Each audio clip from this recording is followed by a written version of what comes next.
இது ஒரு உன்னதமான நேரம். இது ஒரு உன்னதமான நேரம். மகா அவதார் கிரியா பாபாஜி அவர்களுடைய பெருமையினை, அவர்கள் மக்கள் உலகுக்கு உயிர்குலத்துக்கு செய்து வருகின்ற கருணைபூர்வமான தொண்டினை நாம் நன்றியோடு நினைவு கூறுகிற நேரம். பாபாஜி அவர்கள் ஒரு அதிசய புருஷர், அற்புதங்கள் வாய்க்க பெற்றவர். அவரை பற்றி காலம் காலமாக 1751 ஆண்டுகளுக்கு மேலாக வாழ்ந்து கொண்டிருக்கிறவர் என்று அவர்களை பற்றிய வரலாற்று குறிப்பு நமக்கு சாட்சி சொல்லுகிறது. பல இடங்களில் பல பேருக்கு காட்சி கொடுத்து தம்முடைய அருவத் திருமேனியில இருந்து உருவத் திருமேனிக்கு, ஏஸ்ட்ரல் பாடி, அதாவது விளங்கிக் கொள்ள முடியாத அருவத் திருமேனியாக இருக்கிறவர்கள் நாம் எப்படி எலும்பும் சதையுமாக பார்க்கிறோமோ இந்த உருவத் திருமேனியாக தம்மை மாற்றிக்கொண்டு பல பேருக்கு காட்சி கொடுத்து பல பேருடைய வகையிலேயே உடம்பு வீணா போகுது. பல பேருக்கு ஓடும். சில பேருக்கு ஒரு லிமிட்டே கிடையாது, தெரியுமா உங்களுக்கு? ஒரு கல்யாணத்துக்கு போயிருக்கிறேன், பக்கத்துல வந்து ஒருத்தன் பிரமாதமா சாப்பிட்டா நான் கயர்ந்து போயிட்டேன். சாப்பிட்டு நீங்க யாரு பொண்ணு விடா மாப்பிள்ளை விடா கேட்டேன். எனக்கு வந்து டவுட், திட்ட முடியாதுன்னு எடுத்தோன்னு கேட்டுக்கணுமேங்கிறதுக்காக நீங்க பொண்ணு விடா மாப்பிள்ளை விடா அவன் சொன்னான். கல்யாணம் பண்றதுக்கு எதிர் வீடு அந்த உரிமையோட உள்ள நுழைஞ்சிருக்கான். அப்படி சாப்பிடுறேன். உடம்பு சரியில்லை, உடம்பு ரொம்ப வீங்கி போயிருக்கு, டாக்டர் போய் ஒருத்த உட்காருங்க. ஆனா டாக்டர் வந்து அப்படி உடம்பு பார்த்துட்டு என்ன சாப்பிடுவீங்க, நைட் ஒரு ஃபுல் மீல்ஸ் அப்படின்னு. ஃபுல் மீல்ஸா நைட்லயா? என்ன அப்படி ஃபுல் மீல்ஸ் சாப்பிடுவீங்க? சாம்பார், இட்லி, மட்டர், சாதம், குழம்பு, ரசம், தயிர், முடிஞ்ச ஒரு வடை பாயசம். டாக்டர் கேட்டதுக்கே களைப்பாயிட்டு. ராத்திரி ஒரு ஃபுல் மீல்ஸா? ராத்திரி ஒரு ஃபுல் மீல்ஸா? 2 சப்பாத்தி சாப்பிடிய? 2 சப்பாத்தி. நம்மால் விவரமா கேட்டான், டாக்டர் சப்பாத்தி சாப்பாட்டுக்கு முந்தியா சாப்பாட்டுக்கு முந்தியா இந்தியா? சாப்பாட்டு மிஸ் பண்றதா இல்ல, முன்னாடியே ஒரே டவுட். இந்த அன்னமய கோஷம்னு சொன்னதுனாலேயே அன்னத்தால் அடைக்கப்படுவதுன்னு அது பொருள் அல்ல. அதுல வெறும் மண் மட்டுமா இருக்கு? காற்று இருக்கு, கண்ணீர் இருக்கு, ஆகாயம் இருக்கு, நெருப்பு இருக்கு. நெருப்பு ஒண்ணு இருந்தாலும் டைஜஷன் நடக்க முடியும். நம்முடைய டைஜஸ்டிவ் சிஸ்டம் இருக்கு, அது ஒரு நெருப்பு. அமில நீர் அது, அதுக்கு நெருப்பு நீர் என்று சித்தர்கள் பேர் வச்சிருக்காங்க. அமிலத்துக்கு நெருப்பு நீர் என்று குறிப்பிடுவார்கள் அவங்க. அது உள்ள இருக்கிறதால தான் அத்தனையும் டைஜஸ்ட் பண்ணவே முடியும். இதுக்கெல்லாம் என்ன வேணுமா வேண்டாமா? அப்போ அன்னம் சாப்பிடுவதால் உடம்பு உண்டாகிறது என்பது உண்மை. ஆனா அன்னத்துல எவ்வளவு சாப்பிடணும், எப்படி சாப்பிடணும், எப்படி ருசிச்சு சாப்பிடணும், அந்த சத்து உடம்பு முழுக்க போறாப்புல எப்படி சாப்பிடணும், நொறுங்க தின்றால் 100 வயது நல்ல மெதுவா சாப்பிடுறது, சுவைத்து சாப்பிடுவது, அனுபவித்து சாப்பிடுவது, ரசித்து சாப்பிடுவது, எல்லா விதமான நாளங்கள்ல இருந்து உற்பத்தி ஆக வேண்டிய எல்லா விதமான அந்த ரசாயன பொருட்களும் உற்பத்தி ஆகி உடல் ஜெனிப்பது சுலபமா முடிஞ்சு வெளியில போறாப்புல குறைந்த அளவு சாப்பிடுறது. No fasting, no feasting. விருந்தும் வேண்டாம், விரதமும் வேண்டாம் அப்படிங்கிறது ஒரு கோட்பாடு. ரொம்ப பட்டினி கிடந்து ஒரே அடியா ஒட்ட நான் பட்டினி கிடக்குறேன்னு சில பேர் விரதம் இருக்கிறேன்னு சொல்லி வீட்டே குணப்படுத்துவோம்.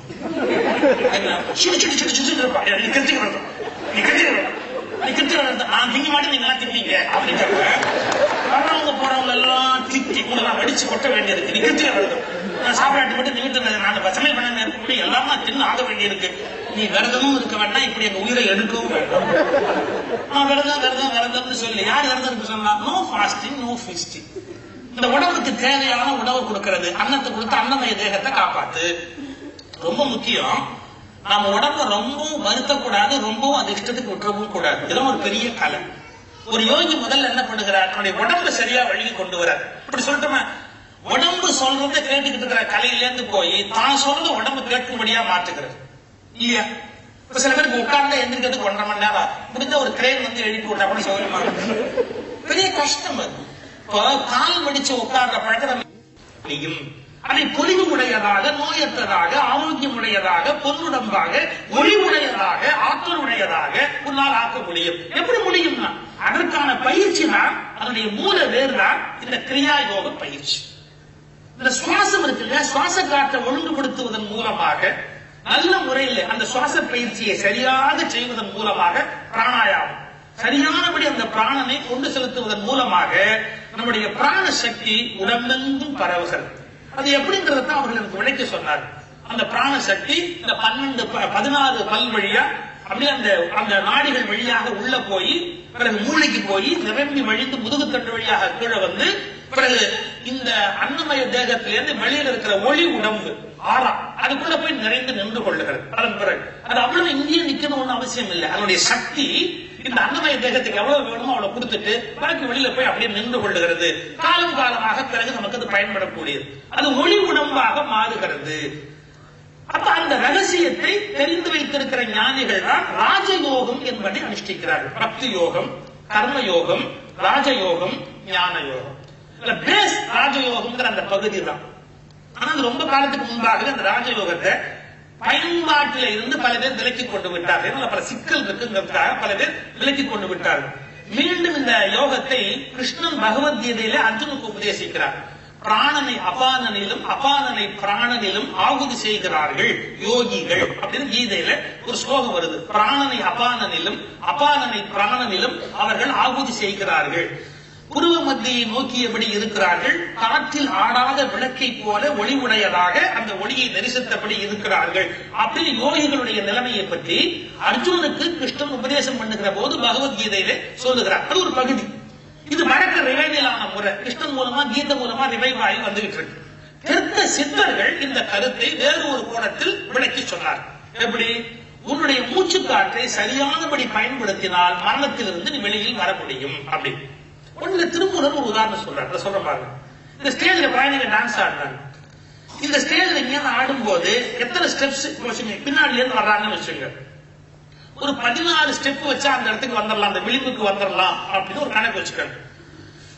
அவங்க டான்ஸ்ல வந்து ரித்தமிக்கா கரெக்டா ஸ்டெப் வச்சுட்டே வர்றாங்க. அப்படி 1 2 3 4 5 6 அப்படி வந்து 14 ஸ்டெப் வச்சு அங்க வந்துட்டாங்க வச்சுங்க. அந்த இடத்துக்கு வந்த உடனே புத்திசாலியான குழந்தை டான்ஸ் ஆடினா என்ன பண்ணும்? ஒரு புத்திசாலி குழந்தை டான்ஸ் ஆடுனா அதுக்கு மேலேயும் பாட்டு போச்சுன்னா, அதுக்கு மேலேயும் தாளம் போச்சுன்னா ரிவர்ஸ்ல அதே ஸ்டெப்பை காட்டிட்டு வந்துடும் இல்லையா? எவ்வளவு தூரம் முன்னாடி போனாங்களோ அதுக்கப்புறம் ஸ்டேஜ்ல வெளியில போறதுக்கு இடம் இல்லைன்னு தெரிஞ்சு போயிடுச்சுன்னா அது என்ன பண்ணணும்? ரிவர்ஸ்ல அதே மாதிரி ஸ்டெப் வச்சுக்கிட்டே வந்தாதான் அது ஸ்டேஜை விட்டு கீழே விட முடியாது. நான் 16 இல்ல, நான் 26 வைப்பேன், 36 வைப்பேன், இப்படியே நடந்து 16க்கு அப்புறம் வச்சா என்ன ஆகுறது? அதைத்தான் நாம பண்றோம். என்னன்னா நம்ம உடம்புல இருந்து புறப்படுற மூச்சு காத்து இருக்கு இல்லையா? இந்த மூச்சு காத்து வெளியில போயிட்டு திரும்ப அது எத்தனை அங்கலம் உள்ள வரணுமோ அத்தனை அங்கலம் உள்ள வந்துட்டாதானே சேஃப்டி. நம்ம என்ன பண்றோம் கேட்டா போச்சுங்க கணக்கு ஒரு 16 ஸ்டெப் வச்சு அந்தாண்ட போயிட்டா திரும்ப சேஃப்டி 16 ஸ்டெப் வச்சு அந்த இடத்துக்கு பின்னாடி வந்துடணும். அதை விட்டுட்டு நாம ஒரு 12 ஸ்டெப் மட்டுமே வச்சு வர வச்சுங்க. ஒரு எக்ஸாம்பிள் நான் சொல்றது, சாதாரண நிஜமான கணக்கல்ல, ஒரு கற்பனை கணக்கு. அப்படியே திரும்பி ஒரு 12 ஸ்டெப் வச்சு பின்னாடி வர வச்சுங்க. மறுபடியும் ஸ்டெப் வச்சு அதே பாட்டு ஆடுறதா இருந்தா மறுபடியும் 16 ஸ்டெப் வைக்க முடியாது, வைக்க கூடாது. ஏன்? 16 ஸ்டெப் வச்சா கீழே போய் விழ வேண்டியதுதான். அப்ப என்ன பண்ணணும்? 12 தான் வைக்க முடியும். சரி, 12க்கு அப்புறம் ரிவர்ஸ் வரும்போது 10 வருதுன்னு வச்சு 10 வந்துட்டு அடுத்த முறை அப்ப என்ன பண்ண முடியும்? 10 தான் வைக்க முடியும். அடுத்த முறை ரிவர்ஸ் வரும்போது 4 வந்ததுன்னா அப்புறம் 4 ஸ்டெப் தான் வைக்க முடியும். பின்னால எவ்வளவு போதோ அந்த கணக்குல தான் மறுபடியும் முன்னாடி வர முடியும். நாம என்ன பண்றோமா? மூச்சு காத்த உள்ள இழுத்து உள்ளே வெளியே விடும்போது நிறைய வெளியில விட்டுட்டு திரும்பி உள்ள இழுக்கும் போது நுரையீரலுடைய முழு பகுதிக்கும் இழுக்காம மேலோட நிறுத்தி மேலோட நிறுத்தி மேலோட நிறுத்தி மேலோட நிறுத்தி மேலோட நிறுத்தி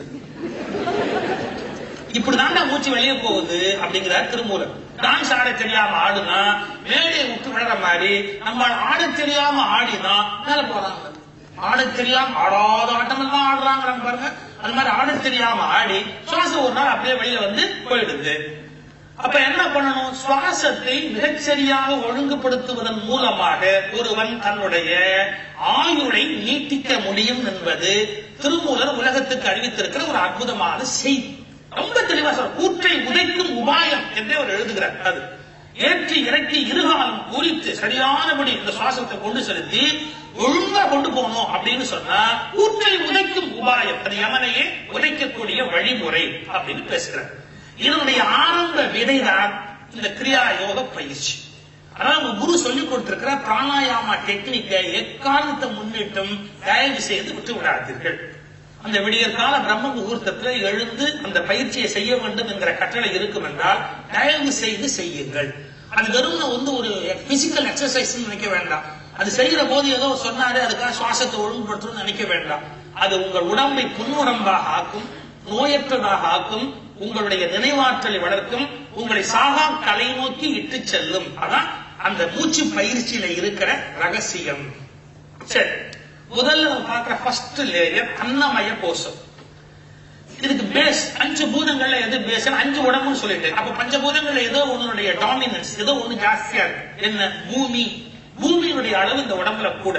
பூமியில இருக்கிற தாவரம் அது இது இதெல்லாம் சாப்பிட்டுக்கிறோம், எல்லாம் உள்ள போயிருக்கு. அந்த பூமி சரியா சொன்னா சில பேர் பார்த்தாலே தெரியும், மண்ணு மாதிரி இருப்பாங்க, சில பேர் களிமண் மாதிரி இருப்பாங்க. ஒண்ணு மண் அப்படி புடிச்சு வச்ச மண்ணு அப்படி சொல்லும் போது புள்ள சொல்லலாம், பச்சை மண்ணு சார் அப்படிமா. சில பேர் சாகர வரைக்கும் பச்சை மண்ணு சார். அதான் தப்பு. கொஞ்சமா அந்த மண்ணு விருத்தி அடையணும். இந்த மண்ணு உடம்பு இருக்கு இல்லையா, பூமி தான் பஞ்சபூதங்கள்ல அடிநாதமா விளங்குவது. அது அன்னமய கோஷத்தினுடைய ஒரு தொடர்புடைய பகுதி. அதை ஒழுங்குபடுத்துவதற்கான விஷயம் கிரியா ஹட யோகம். இந்த யோகாசனம் முத்திரைகளோட செய்ய கத்துக்கிட்டு பாருங்க. கிரியா ஹட யோகம் தான் அந்த அன்னமய கோஷத்தை ஒழுங்குபடுத்தக்கூடியது. பிசிக்கல் பாடி, நம்முடைய வெளியில் தெரிகிற இந்த உடம்பை ஒழுங்குபடுத்தக்கூடிய ரகசியம். அடுத்தது என்ன அப்படின்னா பிராணம். நம்முடைய ஓடுகிறது இந்த காற்று வழி, அதுக்கு பிராணம்னு பேர். உயிர்ப்பை தங்க வைக்கக்கூடியது. இப்போ ஆக்சிஜன் தான் பிராணனா அப்படின்னு ஒரு கேள்வி இருக்கு. இல்லைங்கிறாங்க சித்தர்கள். நம்முடைய பிராணம் நீடிப்பதற்கு நம்ம சுவாசிக்கிற இந்த ஆக்சிஜன் துணையா இருக்க முடியுமே ஒழிய ஆக்சிஜன் தான் அந்த பிராண சக்தின்னு சொல்ல முடியாது. ஏன்? அப்போ ஒரு டெட் பாடிக்கு நீங்க ஆக்சிஜன் டியூப்ல விட்டா எந்திரிக்கணுமா இல்லையா?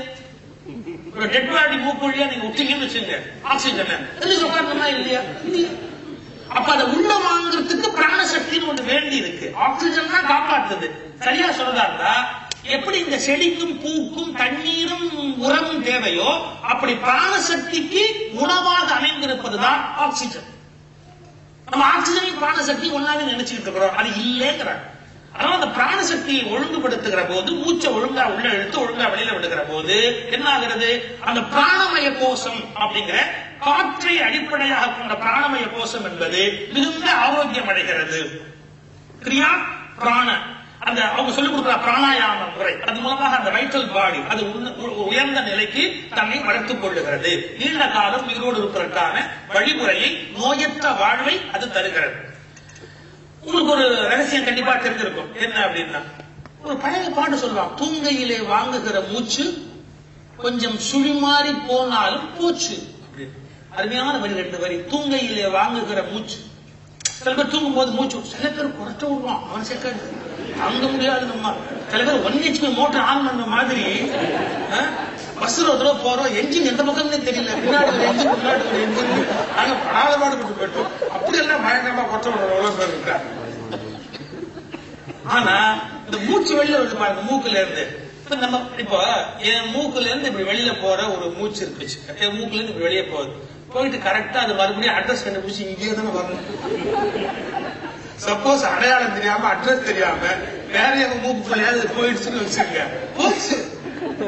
தூங்கையில வாங்குகிற மூச்சு கொஞ்சம் சுழி மாறி போனாலும் போச்சு அப்படின்னா, போன மூச்சு திரும்ப கரெக்டா அதே மூக்குள்ள வந்து நான் இழந்தையா வேற மூக்குள்ள போயிட்டேன், அந்த மூக்கு கொஞ்சம் நல்லா இருந்ததுங்க அதுக்குள்ள போலாம்னு போயிட்டாங்கன்னா கடந்து போச்சு.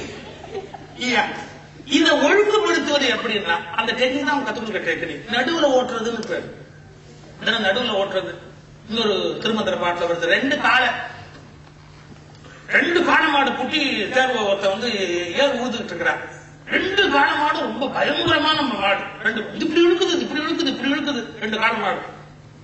ஆனா 2க்கும் தொழும்பன் ஒருவன் எழுதுறாரு திருமூலர். தொழும்புனா, தொழுனா கட்டுற கம்பு, அந்த மாட்டை அப்படி இறுக்கி கொண்டாந்து கட்டுற கம்பு இருக்கு இல்லையா, அதுக்கு தொழும்புன்னு பேர்.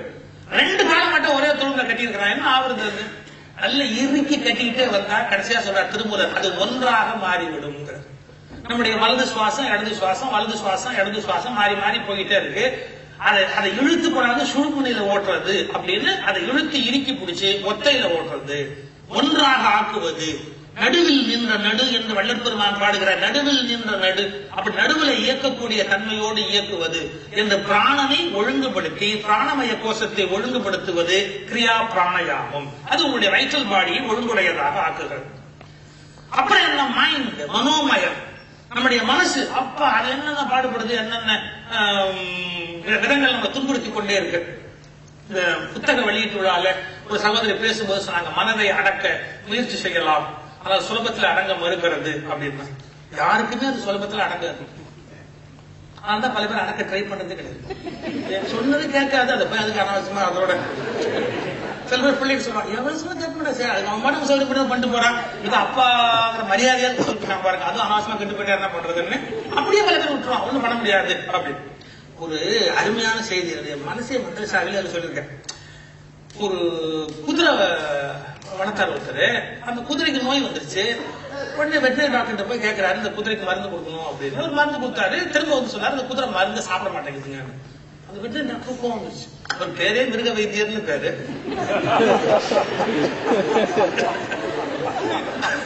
அவர் கோவம் வராம இருக்குமா, மிருகங்களோடய பழகிட்டு இருக்கிறாரு, கோவம் வராம இருக்கும். குதிரைங்க தான் மருந்துங்க என்ன கொடுக்கணும் அப்படின்னா, இது மாட்டேங்குது சார் அப்படின்னா.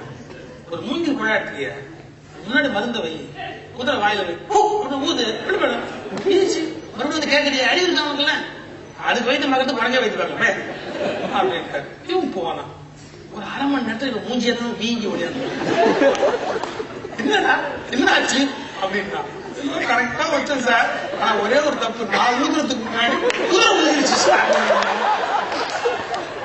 குதிரை ஊதிருச்சு சார். இப்ப எனக்கு ஏதாவது மாத்தி எப்படி இவன் குதிரையை அடக்க நினைச்சு குதிரை இவனை கீழே தள்ளிருச்சோ அதான் மனம்னு எழுதுறேன். நீங்க மனசை அடக்கணும்னு நினைச்சீங்கன்னா அது அடங்காது. மனசு அடக்கணும் அப்படின்னு நினைச்சா அது எப்படி குதிச்சு படாத பாடுபடுத்தணும். கம்பராமாயணத்துல ஒரு இடம், ராவண செத்துக்கீழே விழுந்திருக்கிறான், மண்டோதரி மேல விழுந்து அழறா.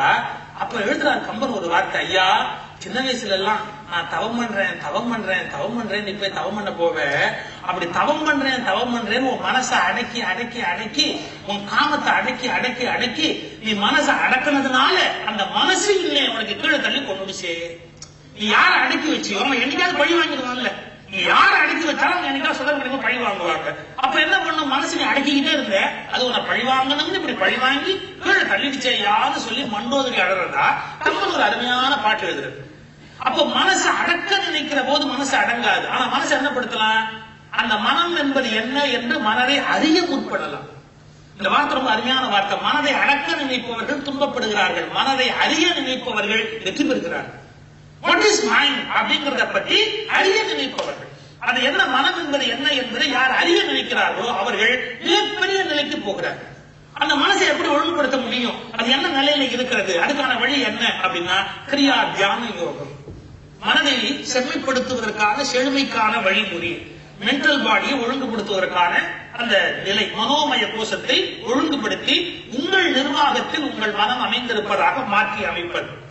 மனசனுடைய பொறிபுலன்கள் வழியாக போகிற சின்ன சின்ன ஆசையை கூட கட்டுப்படுத்துறது கஷ்டம். ஸ்கூல்ல படிக்கும் போது, நான் படிச்சது கொஞ்சம் நம்புங்க, படிக்கிற போது என் ஃப்ரெண்ட் ஒருத்தன் திங்கக்கிழமை விரதம்னு சொன்னான். திங்கக்கிழமை விரதம்னா நம்ம வீட்டுக்கு திங்கக்கிழமை வாயேன்னு கூப்பிட்டு இருந்தேன். அவன் சாப்பாடு போட வேண்டிய அவசியம் இல்லை, நல்ல எண்ணம் பாருங்க. திங்கக்கிழமை வீட்டுக்கு வந்தேன். அப்ப எங்க அம்மா சமைக்கிற காலம். அப்ப இப்ப யார் சமைக்கிறாங்க விவரமா கேட்காதீங்க, சமையல் நல்லா இருந்த காலம். அது அம்மா ரொம்ப பிரமாதம் சமைப்பாங்க. எங்க அம்மா சமையல் எங்க அப்பாவை தவிர எல்லாரும் பிடிக்கும், முக்கியம் இல்லையாது. எங்க அம்மா வெங்காய சாம்பார் வச்சிருக்காங்க, அப்படியே மணக்கு. இந்த பையன் கேட்கிறான், வெங்காய சாம்பார? நான் சொல்லு, இன்னைக்கு திங்கக்கிழமை, திங்காத கிழமை. அவன் டக்கு சொன்னான், விரதத்தை ஒத்தி வச்சுடலாமா? விரதம் இந்த பார்லிமெண்டா ஒத்தி வைக்கிறது. எங்க அம்மா சாப்பிட்டு கொண்டு வந்தாங்க பாருங்க, அவங்க முதல்ல அவங்க தான் தம்பி சாப்பிடுவாங்க, எனக்கு முன்னாடி போயிட்டான். நான் சொன்னேன், என்னடா விரதம்னு சொன்னீங்கன்னா, வெங்காயம் சாப்பிடாட்டி விரதம் இந்த மாதிரி. இது எந்த பழமொழி எங்க இருக்குன்னு எனக்கு தெரியாது. சாப்பிட உட்காரும் போது இந்த பையனுக்கு வெங்காயம் விழ வேண்டாமேன்னு எங்க அம்மா வடிகட்டி அதை ஏன் எல்ல போட்டாங்க, இவனுக்கு வடிகட்டிட்டு இந்த வெங்காயத்தை எடுத்து போட்டாங்க. அப்படியே அதையே பார்த்தேன். சில பேர் அபாவ இலையை பார்த்து சாப்பிட்டா வரலாறு கிடையாது. அடுத்தவனுக்கு ஒரு தோசையை பார்ப்பான், நல்லா இருக்கு. அப்புறம் ஒரு வார்த்தை சொல்லுவான், நமக்கு எது சரியா வாய்ச்சது இதுவும் சரியா வாய்க்கிறதுக்கு தத்துவத்தோட சேர்த்து அடிப்பான். அவன் ஏன் இலையை பார்த்தே சாப்பிடுறான். நான் சொன்னேன், அது உன் இலைப்பா, அதை பார்த்து சாப்பிடு. அடுத்த முறை எங்க அம்மா பரிமாற வந்தவங்க அதுக்கு வெடிக்கட்டினாங்க பாருங்க, டக்குன்னு சொன்னேன், தானா விழுந்தா தப்பு இல்லை, ஸ்டெப் பை ஸ்டெப் அந்த விரதத்தை வச்சுட்டாங்க. தானா விழுந்தா தப்பு இல்லை அப்படின்ட்டேன். ஏன்னா அந்த உணவின் மீது இருக்கிற ஆர்வத்தை பொறிபுலன்களை வென்று மேல வருவது அவன் சுலபம். அவனுக்கு என்ன காரணம்? இப்ப கண்ணு தப்பு பண்ணா கண்ணா காரணம்? யோசிச்சு பாருங்க, கண்ணு தப்பு பண்ணா கண்ணா காரணம். ஒரு திருப்புகழ் அருணாதர் சொல்றாரு என்னன்னா, நான் எப்படி என் மனம் போகிறது அப்படியே போய்கொண்டே இருந்தா வாழ்க்கையில் எப்படி உட்பட முடியும் அப்படின்னு ஒரு கேள்வி கேட்கிறேன். மனதை நிர்வகித்தல் சொல்றாரு. நம்முடைய கண்ட்ரோல் நம்முடைய மனசை கொண்டு வர, அடக்குவது அல்ல, மனதை அறிதல், நிர்வகித்தல். ஏன்னா அவங்க ரொம்ப அழகா சொல்றாங்க, மைண்ட தான் நீ ஒவ்வொரு பகுதியில வச்சு எடுக்கணும். இன்டலெக்சுவல் பாடியில வச்சு எடுக்கணும், அன்னமய கோஷத்துல வச்சு எடுக்கணும். அந்தந்த இடத்துல மைண்ட கொண்டு வச்சாதான் அது கூடிய அந்த நன்மை நமக்கு கிடைக்க முடியும். சோ மைண்ட் நம்ம இழக்க முடியாது. எங்க கொண்டு போய் வைக்கிறோம் அங்க வைக்கிற ஆற்றல். அப்ப என்ன அர்த்தம்? மைண்ட் நம்ம நிர்வாகத்துக்கு வரும். நாம அட்மினிஸ்ட்ரேட் பண்ற மாதிரி நம்முடைய மைண்ட் நம்முடைய சொன்னதை கேட்கக்கூடியதா மாறும். இது முடியுமா? எப்படி சாத்தியம் இருக்கும்? எவ்வாறு முடியும் அப்படின்னா, பயிற்சிகளின் மூலமாக மனதை தன்னகத்தில் கொண்டு வருது. அதுக்கு என்ன பேரு? கிரியா தியான யோகம் அப்படின்னு பேரு. அதுக்கு அடுத்தது என்னன்னா, நம்முடைய இந்த சயின்ஸ் எப்படி புரிஞ்சுக்கணும்னு கேட்டீங்கன்னா, ஒரு மனுஷன் எப்படி வெளிப்படுறான்னு பாருங்க. ஒரு மனிதனுடைய அடிப்படை உணர்வு நான் அப்படிங்கிற ஒரு எண்ணம். அந்த நான்கிற எண்ணம் ரெண்டு வகையில வெளியில வரும். மனமா வெளியில வரும், புத்தியா வெளியில வரும். புத்திங்கிறது அறிவுபூர்வமான அணுகுமுறை, இது உணர்வு பூர்வமான அணுகுமுறை. இது மனம்.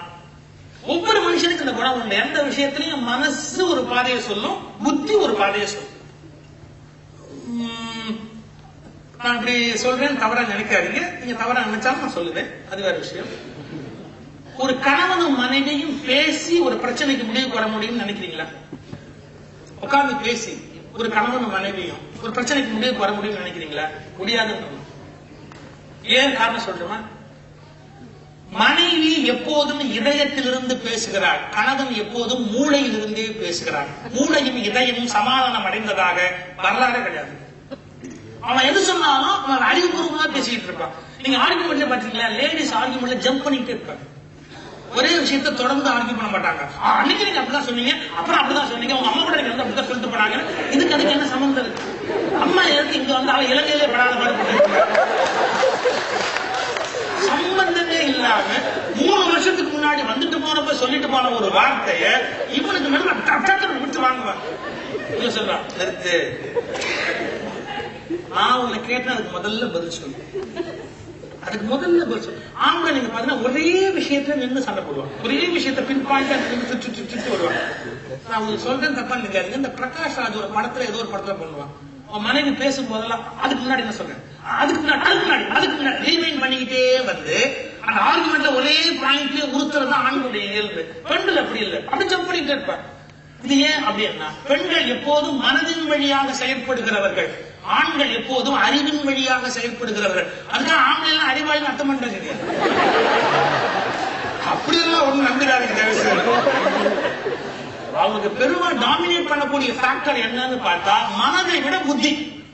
அதனாலதான் மனமும் புத்தி எழுத்து சண்டை போட்டுட்டே இருக்கும் லைஃப்ல. பெரிய பிரச்சனை, ரெண்டு ஒரு முடிவுக்கே வர முடியாது.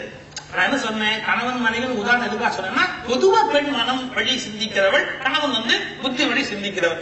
இவங்க என்ற கருத்தை ஒத்துக்க மாட்டான், அவங்க என்ற கருத்தை இவங்க ஒத்துக்க மாட்டாங்க. ஒரு பையனுக்கு திருமணம் ஆகல, 32 வயசு. என்கிட்ட வந்தான், சொன்ன சார் என்ன தெரியல சார், திருமணமே ஆக மாட்டேங்குது, என்ன ப்ராப்ளம் தம்பின்னு. எந்த பொண்ணை பார்த்தாலும் எங்க அம்மா வேணாம்னு சொல்லிட்டேன். ஏன் வேண்டாம்? அவங்கள மாதிரி இல்லையா, அதனால வீட்டுக்கு வர்ற பொண்ணு தன்னை மாதிரி இருக்கணும்னு எங்க அம்மா சொல்றாங்க. ஒரு பொண்ணு கூட அமையவே இல்லைன்னா நான் அப்படி யோசிச்சு சொன்னேன், என்னடா பெரிய விஷயம், உங்க அம்மா என்ன கடவுள்ல புடவை கட்டுவாங்க, அவங்க பிடிச்ச கல்லாம் செலக்ட் பண்ணிக்கோ. அதே மாதிரி அந்த பொண்ணு கட்டி சொல்லுவாங்க. உறவுலயே பாரு, உங்க அம்மா ஜாடையிலே கூட இருப்பாங்க, உறவுல பார்த்துட்டு அதே மாதிரியான முக அமைப்போட இருப்பாங்க. உங்க அம்மாவுடைய டேஸ்ட் எல்லாம் தெரிஞ்சுக்க, முதலே ஃபீட் பண்ற விஷயத்த அந்த மாதிரி கூட நிறுத்துது. நல்ல யோசனை சார் அப்படி. அது ஊரை ஏமாத்துறதுக்கு எப்படி யோசனை சொல்ல வேண்டியிருப்பாங்க. என்ன பண்ண, நம்ம நம்பி வந்துட்டா அவனுக்கு கல்யாணம் ஆயிட்டா அவனுக்கு ஒரு திருப்தி, அவனுக்கு கஷ்டப்பட போறான் அப்படின்னு உள்ளூர் ஒரு சந்தோஷம். அதனால நான் எல்லாம் ஏற்பாடு பண்ணி இப்படிலாம் பண்ணணும் வழியெல்லாம் சொல்லி கொடுத்துட்டேன். அச்சா போன் பாருங்க, அந்த பொண்ணு பார்த்துட்டு வந்தோன்னு எங்க அம்மாவுக்கு ஒரே சந்தோஷம் சார். இவங்களும் அதே ரோஜா புகழா படவா, அவங்களும் அதே ரோஜா புகழா கடவுள் பார்த்தோன்னே ரொம்ப சந்தோஷம். அப்புறம் ஒரு சமையல் பண்ண சொன்னாங்க.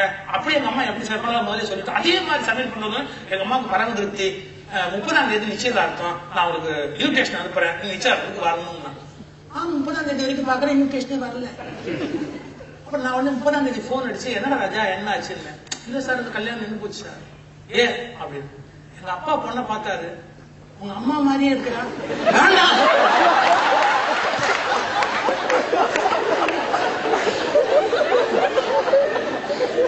35 வருஷமா இவனோட நான் பண்ண பார்த்து போறாதா, உனக்கு அதே மாதிரியான ஒரு தலைவலி வேணுமா? பாருங்க, அவன் 35 வருஷமா ஒரு எதிரியோடய கொடுத்துட்டு இருக்காங்க. நம்ம நாடுகள்ல தான் ஒரு அற்புதம் நடக்கும். எதிரியும் 60ஆம் கல்யாணம் பண்ணிக்கிற ஆச்சரியம் நம்ம குடும்பங்களால நடக்குது. வேற எங்கேயுமே நடக்காது. எதிரியும் 60ஆம் பண்ணிக்கிறாங்க. நீங்களா கைதட்ட பார்த்தா பாதிக்கப்பட்டவங்க பல பேர்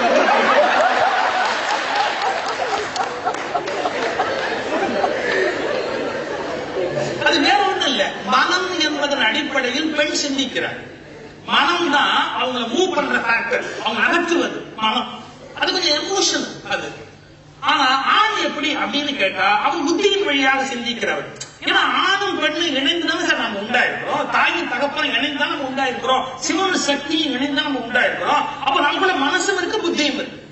அதான் நமக்கு தடுமாற்றத்துக்கே காரணம். எப்பவுமே புத்தி வழியா போயிட்டா பிரச்சனை இல்லை, இல்ல மன வழியா போயிட்டா பிரச்சனை இல்லை. ஆனா அது போக முடியாது. ஆனா இதை யாரு பேலன்ஸ் பண்றா அப்படின்னு கேட்டா சித்தன். யாரு? சித்தர்கள். அவங்க என்ன பண்றாங்க, இந்த மனதையும் இழுத்துட்டே வர்றாங்க, புத்தியும் இழுத்துட்டே வர்றாங்க. ரெண்டையும் கொண்டாந்து டைட்டா நிறுத்துறாங்க பாருங்க. அதுக்கு சித்தம்னு பேர் வச்சாங்க. அதுதான் நடு அப்படிங்கிறாங்க. அதாவது இடது சுவாசம் ஓடுகிற போது மனம் வேலை செய்கிறதா, வலது சுவாசம் ஓடுகிற போது புத்தி வேலை செய்கிறதா, ரெண்டையும் இழுத்து நடுவில் ஓட்ட தொடங்குகிற போது என்ன ஆகுறது அப்படின்னா அப்போ சித்தம் வேலை செய்ய தொடங்குகிறது. வேணும்னா வேண்டிய அளவு எமோஷன்ஸ், கருணை போன்ற, அன்பு போன்ற, அது ஒரு பக்கம். இன்னொரு பக்கம் முழுக்க முழுக்க ஞானமயமான ஒரு வாழ்க்கை முறை சிந்தனை. ரெண்டுக்கு மையப்புள்ளியில கொண்டு வந்து நிறுத்திடுது. எப்போதுமே நடுவுல நிக்கிறது அப்படிங்கிறது நம்ம ஆபத்துன்னு நினைக்கிறோம். எந்த வகையிலுமே அதான் உயர்ந்தது. ஆரம்பத்தில் ஒரு வார்த்தை சொன்ன பாத்தீங்களா, நோ ஃபீஸ்டிங் நோ ஃபாஸ்டிங் அப்படி. விருந்தும் வேண்டாம் விரதமும் வேண்டாம் அப்படி. எந்த விஷயத்தையும் சரிதான். ரொம்ப ஓவரா அந்த சைடு போக கூடாது, ஓவரா இந்த சைடு போக கூடாது. ஏன் ரெண்டு சைடுலயும் தப்பு உண்டு, ரெண்டு சைடுலயும் சரியும் உண்டு. இதான் உலகத்துடைய சிக்கல். நான் புத்தரை பத்தி ஆரம்பிச்சேன், ஆனா மிஸ் ஆயிடுச்சு. புத்தர் ஒரு அருமையான வரலாறு சொல்றார். புத்தர் கிட்ட ஒரு அரசன் வந்து சன்னியாசி கேட்கிறான், துறவு கேட்கிறான். புத்தர் அவன் அப்படியே பார்த்துட்டு துறவு கொடுக்கலாம்னு நினைக்கிறார், சன்னியாசம் கொடுத்துடலாம் அப்படின்னு நினைக்கிறாரு. அப்ப அங்க இருக்கிற மற்ற சிஷ்யர்கள் சொல்றாங்க, வேண்டாம், ரொம்ப மோசமான ஒரு ராஜா அப்படின்னு. மோசமான ராஜா ஏன்?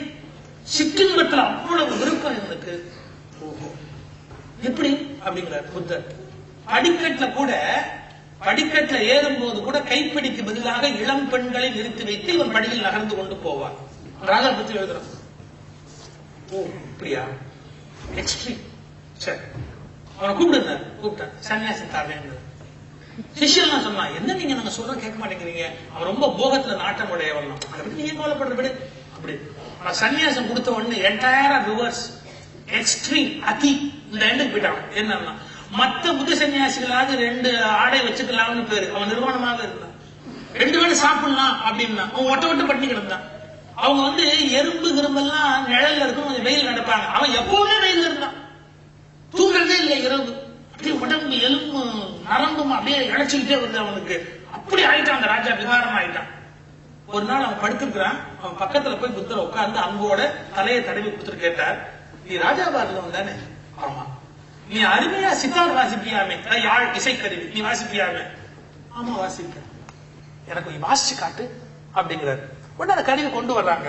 அவன் வாசிக்க போகும்போது புத்தர் சொல்றார், இந்த நரம்பெல்லாம் இருக்கு இல்லையா, ஆமா, இதை டைட் பண்ணிக்கிய, நல்லா டைட் பண்ணிக்கிய.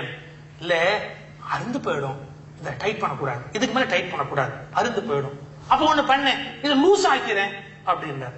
ஐயோ ஸ்வரம் சரியா வராது, அபஸ்வரம் வரும், அப்படிலாம் வாசிக்க முடியாது. எனக்கு இப்பதான் ஞாபகம் வருது, ஒரு நரம்பு கருவியில் கூட மீட்ட முடியாத இசைநாத நுட்பங்களை சுவாமி ராம் தம்முடைய நாசியினால் நீட்டினார்.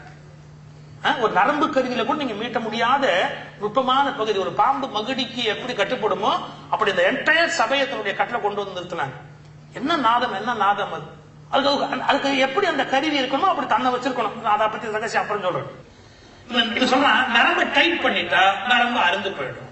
சரி, நரம்ப லூஸ் ஆகிட்டா அபஸ்வரம் பேசும், சரியா வராது. அது அடுத்த வார்த்தை புத்தர் சொன்னார், ஒரு இசைக்கருவியை பத்தி இவ்வளவு தெரிஞ்சு வச்சிருக்கிறியே, உன் உடம்பு பத்தி உனக்கு ஒண்ணுமே தெரியலையே. நீ இப்ப யாழுக்கு சொன்ன அத்தனை உண்மையும் உனக்கு பொருந்தாதா? அதுக்கு சொன்ன எல்லா விஷயமும் உனக்கு பொருந்தாதா என்ன? ஒண்ணு சிற்றின்பத்துல அப்படி தலைக்கிற, இல்ல ஒரே அடியா இப்படி துறவுன்னு சொல்லி இப்படி கஷ்டப்படுற, ரெண்டும் பண்ணாத, நடுவில் இரு அப்படின்ட்டு போயிட்டாரு. நடுவில் இரு, இந்த வார்த்தை சாதாரண வார்த்தை இல்ல, நடுவில் இரு. சுவாசம் நடுவில் இருக்கிற போது என்ன ஆகுது? மனமும் புத்தியும் சரியான எல்லைக்குள் வந்து விடுகிறது. உலகத்துல தேவையான அளவுக்கு ஒரு மகிழ்ச்சியாக சில விஷயங்கள் எடுத்துக்கிறாங்க, அது வெறி கிடையாது. அதே சமயத்துல அறிவற்ற ஒரு வாழ்க்கைங்கிறதுக்கு இடமே கிடையாது. எல்லா விதமான அறிவும் ஞானமும் துலங்குகிற ஒரு வாழ்க்கை. அதுக்கு என்ன பண்ண வேண்டியிருக்கு? தம்முடைய அந்த ஒவ்வொரு விதமான ஆற்றலையும் ஒழுங்குபடுத்திக் கொண்டே வர வேண்டியிருக்கு.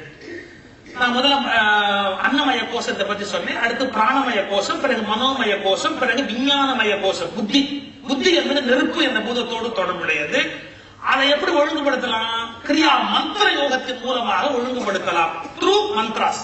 அதன் மூலமாக நம்முடைய அறிவு உடம்பு, இன்டலெக்சுவல் பாடி, அது ஒரு ஒழுங்குக்கு வருகிறது. பிறகு என்னன்னா, எல்லாத்துக்கும் மேல நம்முடைய ஸ்பிரிச்சுவல் பாடி, காரணமய கோஷம். அது என்ன? 5 பூதங்கள் ஆகாயம் என்பதனுடைய தன்மை உடையது. அதை ஒழுங்குபடுத்துவதற்கான வழிமுறை என்னன்னா, அதான் கிரியா பக்தி யோகம். கிரியா பக்தி யோகம்னா என்னன்னா, இந்த யூனிவர்சல் லவ். எல்லா உயிர்கள் மேலையும் அன்பு. எனக்கு இவன் வேண்டியவன், இவன் வேண்டாதவன் அப்படிங்கறது கிடையாது. இவன் ரொம்ப உயர்ந்தவன், இவன் ரொம்ப தாழ்ந்தவன் கிடையாது. இவன் பெரிய பணக்காரன், ஒண்ணும் இல்லாத ஏழை கிடையாது. கருணை. கிரியா பாபாஜி என்ன சொல்லுகிறார்? நீ எவ்வளவு பேருக்கு நீ கருணை காட்ட முடியுமோ, எவ்வளவு அன்பாக இருக்க முடியுமோ, அதுதான் உண்மையான ஒரு கிரியா யோகியினுடைய வாழ்க்கை முறை. Universal love. எல்லா இடத்திலும் கருணை, எல்லா இடத்திலும் அன்பு. அப்போ நோய் உற்றவர்களுக்கு சேவை செய்தல் என்பதை இயேசு ஒரு பகுதியில பெரிய செய்தியாக உலகத்துக்கு கொடுக்கிறார். இயேசுவும் ஒரு யோகி. அது வந்து யோகிகள் பாரம்பரியத்தில் அது ஒரு கணக்கு இருக்கு. இயேசுநாதர் ஒரு யோகி, நாட் என்ற பட்டத்தை பெற்றவர். அவர் வந்து இந்த யோக முறையைத்தான் கையாண்டவர். ஆனா ஒரு எல்லையில் நின்று கொண்டவர் என்று அவரை பற்றி இந்த யோகத்தில் ஆழ்ந்து போகிறவர்கள் இயேசுநாதர் எந்த எல்லையில் நின்று கொண்டிருக்கிறார் என்று கண்டுபிடித்து சொல்லுகிறார்கள். இது வேறு. ஆனா யூனிவர்சல் உலகத்தின் எல்லா ஜீவராசிகள் மீதும் அன்பு காட்டுவது, கருணை காட்டுவது, இரக்கம் காட்டுவது, அவர்களுக்காக எதை வேண்டுமானாலும் செய்வதற்கு தயாராக இருப்பது, முடியுமோ முடியலையோ மற்றவர்களுக்கு எப்படி உதவுவது என்பதை பற்றி கவலைப்படுவது, அன்பு உலகத்தின் மீது. ஒரு கிரியா யோகி என்பவர் சமூகத்துக்கு கிடைத்த மிகப்பெரிய வரம் என்று சொல்லுகிறார்கள். எப்படி சமூகத்துக்கு மிகப்பெரிய வரம்? எல்லா வகையிலும் தன்னால் என்ன முடியுமோ அதை மற்றவருக்கு அவன் செய்ய தயாராக இருக்கிறான். ஒரு ஏழைக்கு பசிக்கிறார், அவன் சாப்பாடு கொடு. அவன் நோய் இருக்கா, நோயை நீக்கு. அவன் பணம் கொடுப்பானா இல்லையா, அதெல்லாம் அப்புறமா பார்க்க வேண்டிய விஷயம். அதை பத்தி கவலை கிடையாது, அது தேவையே இல்லை. ஆனா அவனுடைய ஆரோக்கியம் முக்கியம், அவனுடைய நோயற்ற தன்மை முக்கியம். ஏன்னா துயரங்களில் இருந்து மீட்டெடுத்த துயரங்கள், இயேசுக்கு என்ன பேரு? துயரங்களில் இருந்து மீட்பர் அப்படின்னு பேர். துயரங்களில் இருந்து அவனை மீட்டெடுப்பது எப்படி, அவனை எப்படி மீட்டு வெளியில் கொண்டு வரலாம், அதுதான் ஒரு யோகியினுடைய நிஜமான கவலை. அதான் கிரியா பக்தி யோகம் அப்படின்னு எழுதுகிறார். பக்தி யோகம் சொன்னா யாரையோ துதிப்பது என்பது மட்டுமல்ல, அவர்கள் உள்ளம்போடு பலரோடு பலருக்காக வாழ்வது, பிறருக்காக வாழ்வது என்ற நிலைக்கு போகிற போது அந்த கிரியா பக்தி யோகம் என்பது பூரணம் அடைகிறது.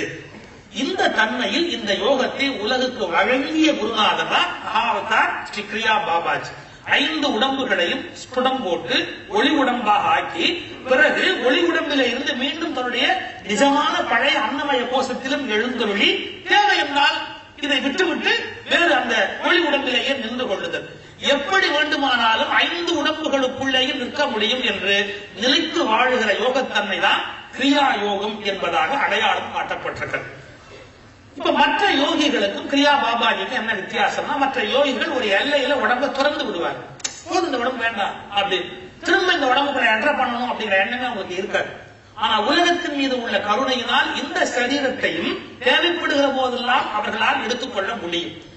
பல பேர் யோசிப்பார், how it is possible, it is impossible. நம்மளோட ஒரு கொள்கை உண்டு, என்ன நம்மால எது முடியாது, அது வேற எவனாலே முடியும். சரியான அளவு போல நம்மால, ஆனா மற்றவங்களும் அது முடியாதுன்னு அர்த்தம். நம்மால முடியாத எத்தனையோ செய்திகள் பலரால முடியும். அதான் ஒரு பலத்தில் ஆச்சரியம். அதுல இன்னொரு முடிவுக்கு வரலாம். அது விவேகானந்தர் சொல்றார், என்ன பிறரால் அது முடியும் என்றால் தம்பி அது ஏன் உன்னால் முடியாதுன்னு கேட்கிறார். அது விவேகானந்தர் ரிவர்ஸ் கேட்கிறார். பிறரால் ஒன்று முடியும் என்றால் அது ஏன் உன்னால் முடியாது, ஏன் யோசிக்க கூடாது, அப்படி யோசிப்பாரு அப்படிங்கிறார். அதுக்கு போகணுமே என்ன கருத்து இருக்கு? கிரியா யோகத்துக்கு மற்ற யோகங்கள்ல என்ன வித்தியாசம்னு கேட்டா, தேவைப்படும் போது இந்த சரீரத்தை இதே அன்னமய தேகம் போலவே உலகத்தில் காட்டுதல், அவர்களுக்கு எதிரில் நிற்றல், காட்சி கொடுத்தல் என்பது சாத்தியம். அது மாதிரி எந்த உடம்பில் வேண்டுமானாலும் தன்னை கொண்டு போய் நிறுத்திக் கொள்ள முடியும். பிறகு அந்த உடம்பு அற்ற நிலைக்கு போய்விட முடியும். இது எப்படி சாத்தியம்னு நீங்க கேட்கலாம். ரொம்ப சின்ன விஷயம், ரொம்ப சின்ன விஷயம். என்ன விஷயம்? நம்ம டிவி பார்க்கணும். பல பேர் அதை தவிர வேற வேலையே பார்க்கறது. எங்க ஊர்ல சார் ஒரு சீரியல் ஒண்ணு போகுது, இன்னும் போயிட்டு இருக்கு. கோலங்கள்னு ஒண்ணு போகுது.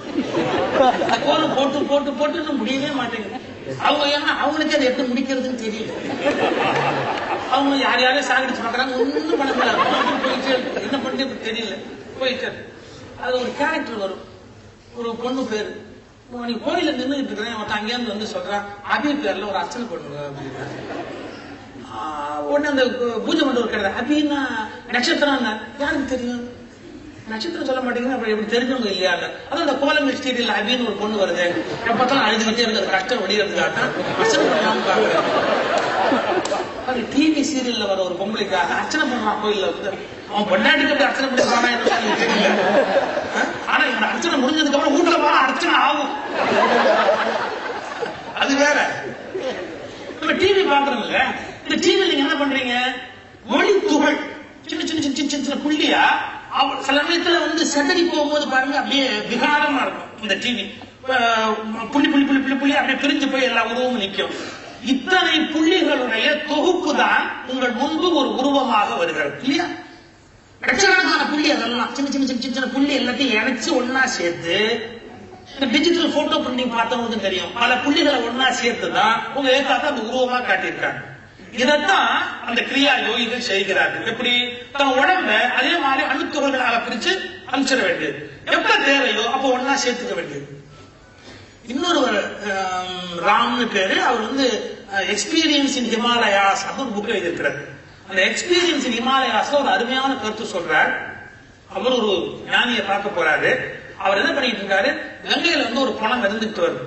ஒருத்தனை கூப்பிட்டு சொல்றாரு, வந்தவனை பார்த்து போய் அந்த பணத்தை எடுத்துட்டு வாரு. வந்தவர் வந்து பிராமி, அவர் போய் பணத்தை எப்படி எடுத்து சொல்லுவாரு. அவர் சொல்றாரு, எப்படி நான் போய் அதை எடுத்துட்டு வருது அப்படின்னு. நான் சொல்றது செய் அப்படின்னு. ஒரு வழி இல்லாம அந்த பணத்தை கொண்டாந்து ஏத்தாப்புல வைக்கிறார். அவர் எழுத சம்பவம், நடந்த சம்பவம் ஏத்தாப்புல வைக்கிறார். வச்ச உடனே சொல்றாரு, நம்ம சாப்பிடுவோமா? அது அவன் நடுங்கி போயிட்டான். நம்ம இதுக்கெல்லாம் ஞானம்லாம் ஒன்னும் அடையணும் அவசியம் இல்லை, அப்படி புடந்தது நமக்கு என்ன ஆக போகுது அப்படின்னு அவன் நடுங்கி போயிட்டான்.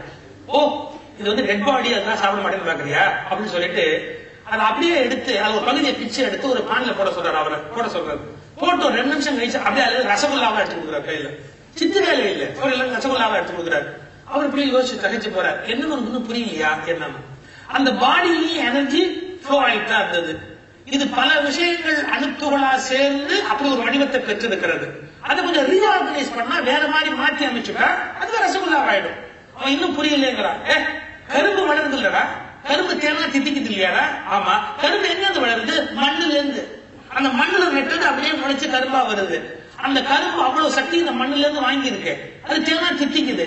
அப்போ இது வேற ஃபார்ம்ல இந்த மண்ணுக்குள்ள இருக்கு, வேற ஃபார்ம்ல அந்த காத்துல இருக்கு, வேற ஃபார்ம்ல அந்த ஆகாசத்துல இருக்கு, வேற ஃபார்ம்ல அந்த தண்ணியில இருக்கு. எல்லாத்தையும் ஒரு பெர்சன்டேஜ் கரெக்டா கம்பைன் பண்ண உடனே அது கரும்பு அப்படி வெளியே வந்துருச்சு. அதே மாதிரி இதை ரீஆர்கனைஸ் பண்ணிட்டோம்னு சொன்னா, எந்த எனர்ஜியை வேணாலும் ரீஆர்கனைஸ் பண்ணோம்னா எதுவா வேணாலும் மாத்தலாம். அவனுடைய தீர்வு ரொம்ப ஆச்சரியமான தீர்வு. அது வேற மாதிரி நம்ம ரீஆர்கனைஸ் பண்ணியாச்சுன்னு சொல்லியாச்சுன்னா, அணுத்துகள் அமைப்பை, அணுக்களின் கூட்டமைப்பை நம்ம ரீஆர்கனைஸ் பண்ணியாச்சுன்னா என்ன ஆகும்? ரீஅரேஞ்ச்மெண்ட் பண்ணியாச்சுன்னா என்ன ஆகும் அப்படின்னா, அவை வேறு ஒரு பொருளாகவே மாறி விடுகின்றன. அப்படி மாற்ற முடியும். இதுதான் இந்த யோகத்தினுடைய உச்சக்கட்ட நிலை. தன்னுடைய உடம்பை அணுத்துகளாக பிரித்து அனுப்பி விடுதல், மீண்டும் எங்கே தேவைப்படுகிறதோ சங்கல்ப மாத்திரத்தில் அதை ஒரே நிலையில் கொண்டு வந்து நிறுத்துதல். இந்த டிவியில ஒளித்துகளை பிரித்து அனுப்பி திரும்ப சேர்க்கிற மாதிரி தன்னுடைய உடம்பை அவர்கள் பிரிக்கிறார்கள், வேண்டும் என்ற இடத்தில் சேர்த்துக் கொள்கிறார்கள், தன்னுடைய அன்பர்கள் பார்க்கும்படியாக காட்சி தருகிறார்கள்.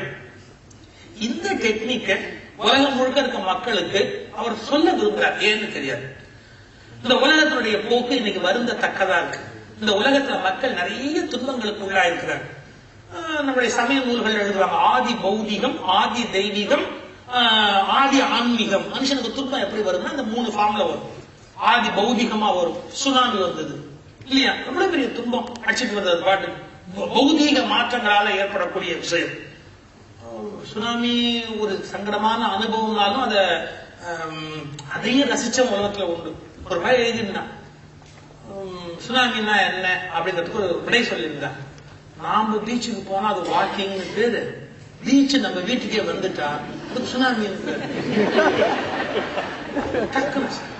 சில பேர் ரெண்டே வார்த்தையில பிரமாதம் சொல்லு. அது இன்னொரு சொன்னார், என்ன சைவத்துக்கும் அசைவத்துக்கும் என்ன சார் வித்தியாசம்? சைவத்துக்கும் அசைவத்துக்கும் என்ன வித்தியாசம்?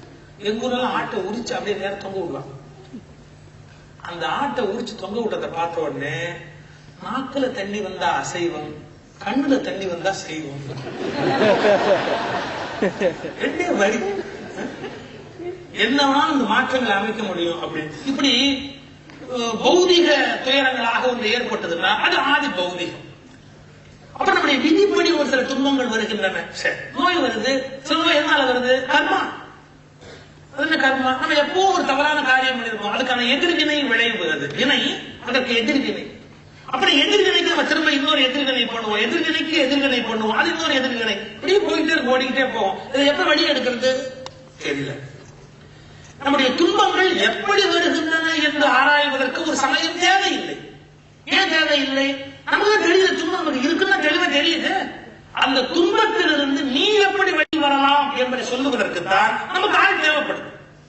எதனாலையும் நமக்கு ஒரு வியாதி வந்துருச்சு, எதனால வந்தா என்ன, அதை சரிப்படுத்த நமக்கு ஆள் வேணும். சரி, டாக்டர் பொண்ணு விவரமா கேட்பாங்க, வயிற்று வலி, என்ன சாப்பிட்டீங்க? சொல்லுவாங்க, என்னென்னமோ சாப்பிட்டேன். இது எப்படி வரிசையா சொல்லிட்டு இருக்கோம்? என்ன சாப்பிட்டு எப்படி சொல்ல முடியும்? என்னமோ சாப்பிட்டேன், அதுக்கு வரிசையா சொல்லுங்க அப்படின்னு. டாக்டர் வலி தாங்கல, நீங்க இப்ப பார்த்து அந்த லிஸ்ட் எல்லாம் கேட்டுக்கிட்டு இருக்கிறீங்க, ஏதாவது மருந்து முதல்ல கொடுங்க டாக்டர், அப்புறம் மற்றதான் பேசுற அளவுக்கு முதல்ல ஏதாவது மருந்து கொடுங்க, மற்றதை அப்புறம் பார்ப்போம். அவனே வலியில துணிக்கிறாங்க. நாம கூட நம்ம பிள்ளைகளுக்கு எப்ப புத்தி சொல்றதுன்னு தெரியாம சொல்லிட்டு இருப்போம். புத்தி சொல்ல போனாதான் ஒரு உண்மை தெரியும், நமக்கே அது இல்லைன்னு. ஆனா பிள்ளைகள் சொல்லிட்டே இருப்போம். காலையில எந்திரிச்சு நீ சாமி கும்பிடுமா? நாமளே எந்திரிக்க மாட்டோம், நாமளே சாமி கும்பிட்டது இல்ல. நம்ம பிள்ளைகள் எதிர்பார்ப்பேன், காலம் எந்திரிச்சு மரியாதையா சாமி கும்பிடு, நீ இப்படி பண்ணு, அத்தை பண்ணு, இதை பண்ணு. நான் ஒரு விஷயம் சொல்லுவாங்க, நாம் செய்து காட்டாத எதையும் நம் பிள்ளைகள் செய்து காட்ட வேண்டும் என்று எதிர்பார்ப்பது ஒரு பண்பாடற்ற செயல், ஒரு பண்பாடற்ற செயல். எப்படி சார் செய்வாங்க? நம்ம செய்யாத காரியத்தை அவன் எப்படி செய்வான் இல்லையா? சரி, அவனுக்கு ஒரு நோய், பிள்ளைக்கு எப்ப புத்தி சொல்லணுமோ அப்ப தெரியாம எப்பதான் புச்சுரிக்க கேட்பாங்க.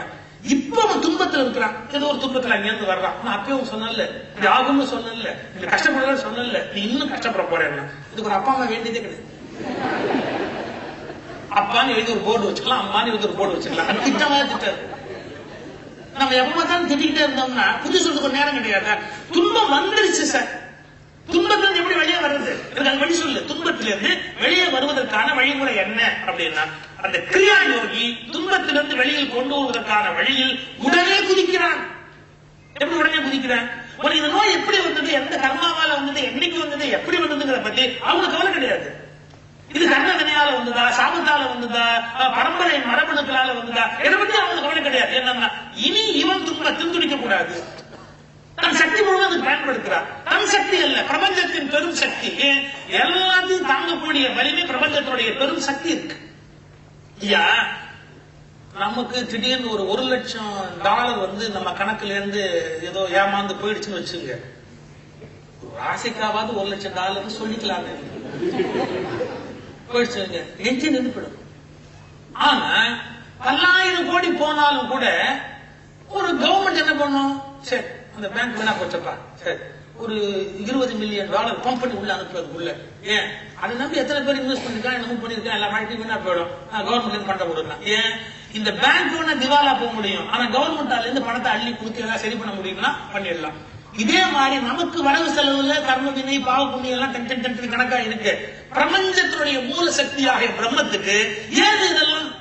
அது எல்லாத்தையும் தள்ளி மேல நிக்கிற ஒரு பொருள். அப்ப அது என்ன பண்ணலாம்? அது இறங்கி வந்தது என்றால் இந்த கர்ம வினையினால் ஏற்பட்ட பாதிப்பா இருந்தாலும் சரி, எதுவா இருந்தாலும் சரி, அந்த பிரம்மத்தினுடைய செயல் இறங்கும் போது அது எல்லா விதமான துன்பங்களையும் நீக்கக்கூடிய வலிமை உடையது. எத்தனை விஷயத்தையும் உள்ள வாங்கக்கூடிய சக்தி அதுக்கு இருக்கு. நீங்க தஞ்சை பிரகதீஸ்வரர் கோயில்னு சொல்றாங்க. பிரகதீஸ்வரர் பிரம்ம அப்படிங்கிறார்.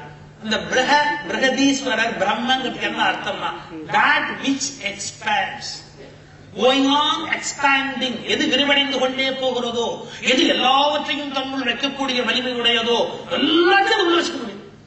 நான் ஒரு கேள்வி கேட்கிறேன், நீங்க வீட்டை பெருக்கி ஒரு குப்பையை என்ன பண்ணுவீங்க? நீங்க எல்லாம் நீட்டா ஒரு பிளாஸ்டிக் பையில வச்சு அதை கொண்டு குப்பத்தோட்டில் போடுவீங்க, ஒரு பிளாஸ்டிக் பையில.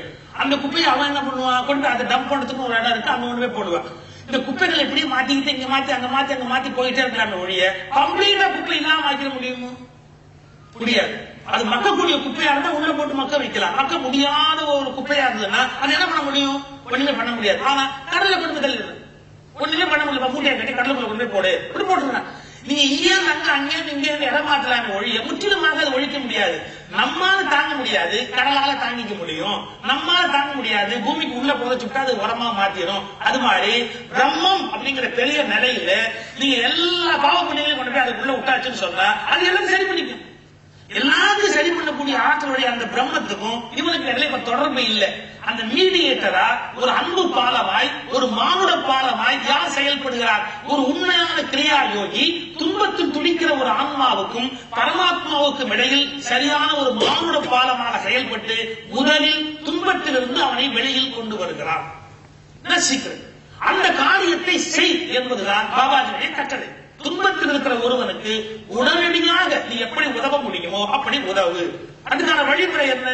தன்னை தகுதிப்படுத்தி வைத்திருக்கிறவர்கள் தன் ஆற்றலை சகஸ்திரத்துக்கு எடுத்து சென்று சகஸ்திரத்திலிருந்து பிரம்மத்தோடு தொடர்பு ஏற்படுத்தி இந்த நோயாளியோ அல்லது துன்பப்படுகிறவனோ மனதாலோ உடம்பாலோ உள்ளத்தாலோ துன்பப்படுகிறவனோடு தொடர்பை ஏற்படுத்திக் கொண்டு அவனுக்கு உள்ளே இருக்கிற அந்த குற்றத்தை சரி செய்து துன்பத்திலிருந்து அவனை மீட்டு வெளியில் எடுத்து விடுகிறார்கள்.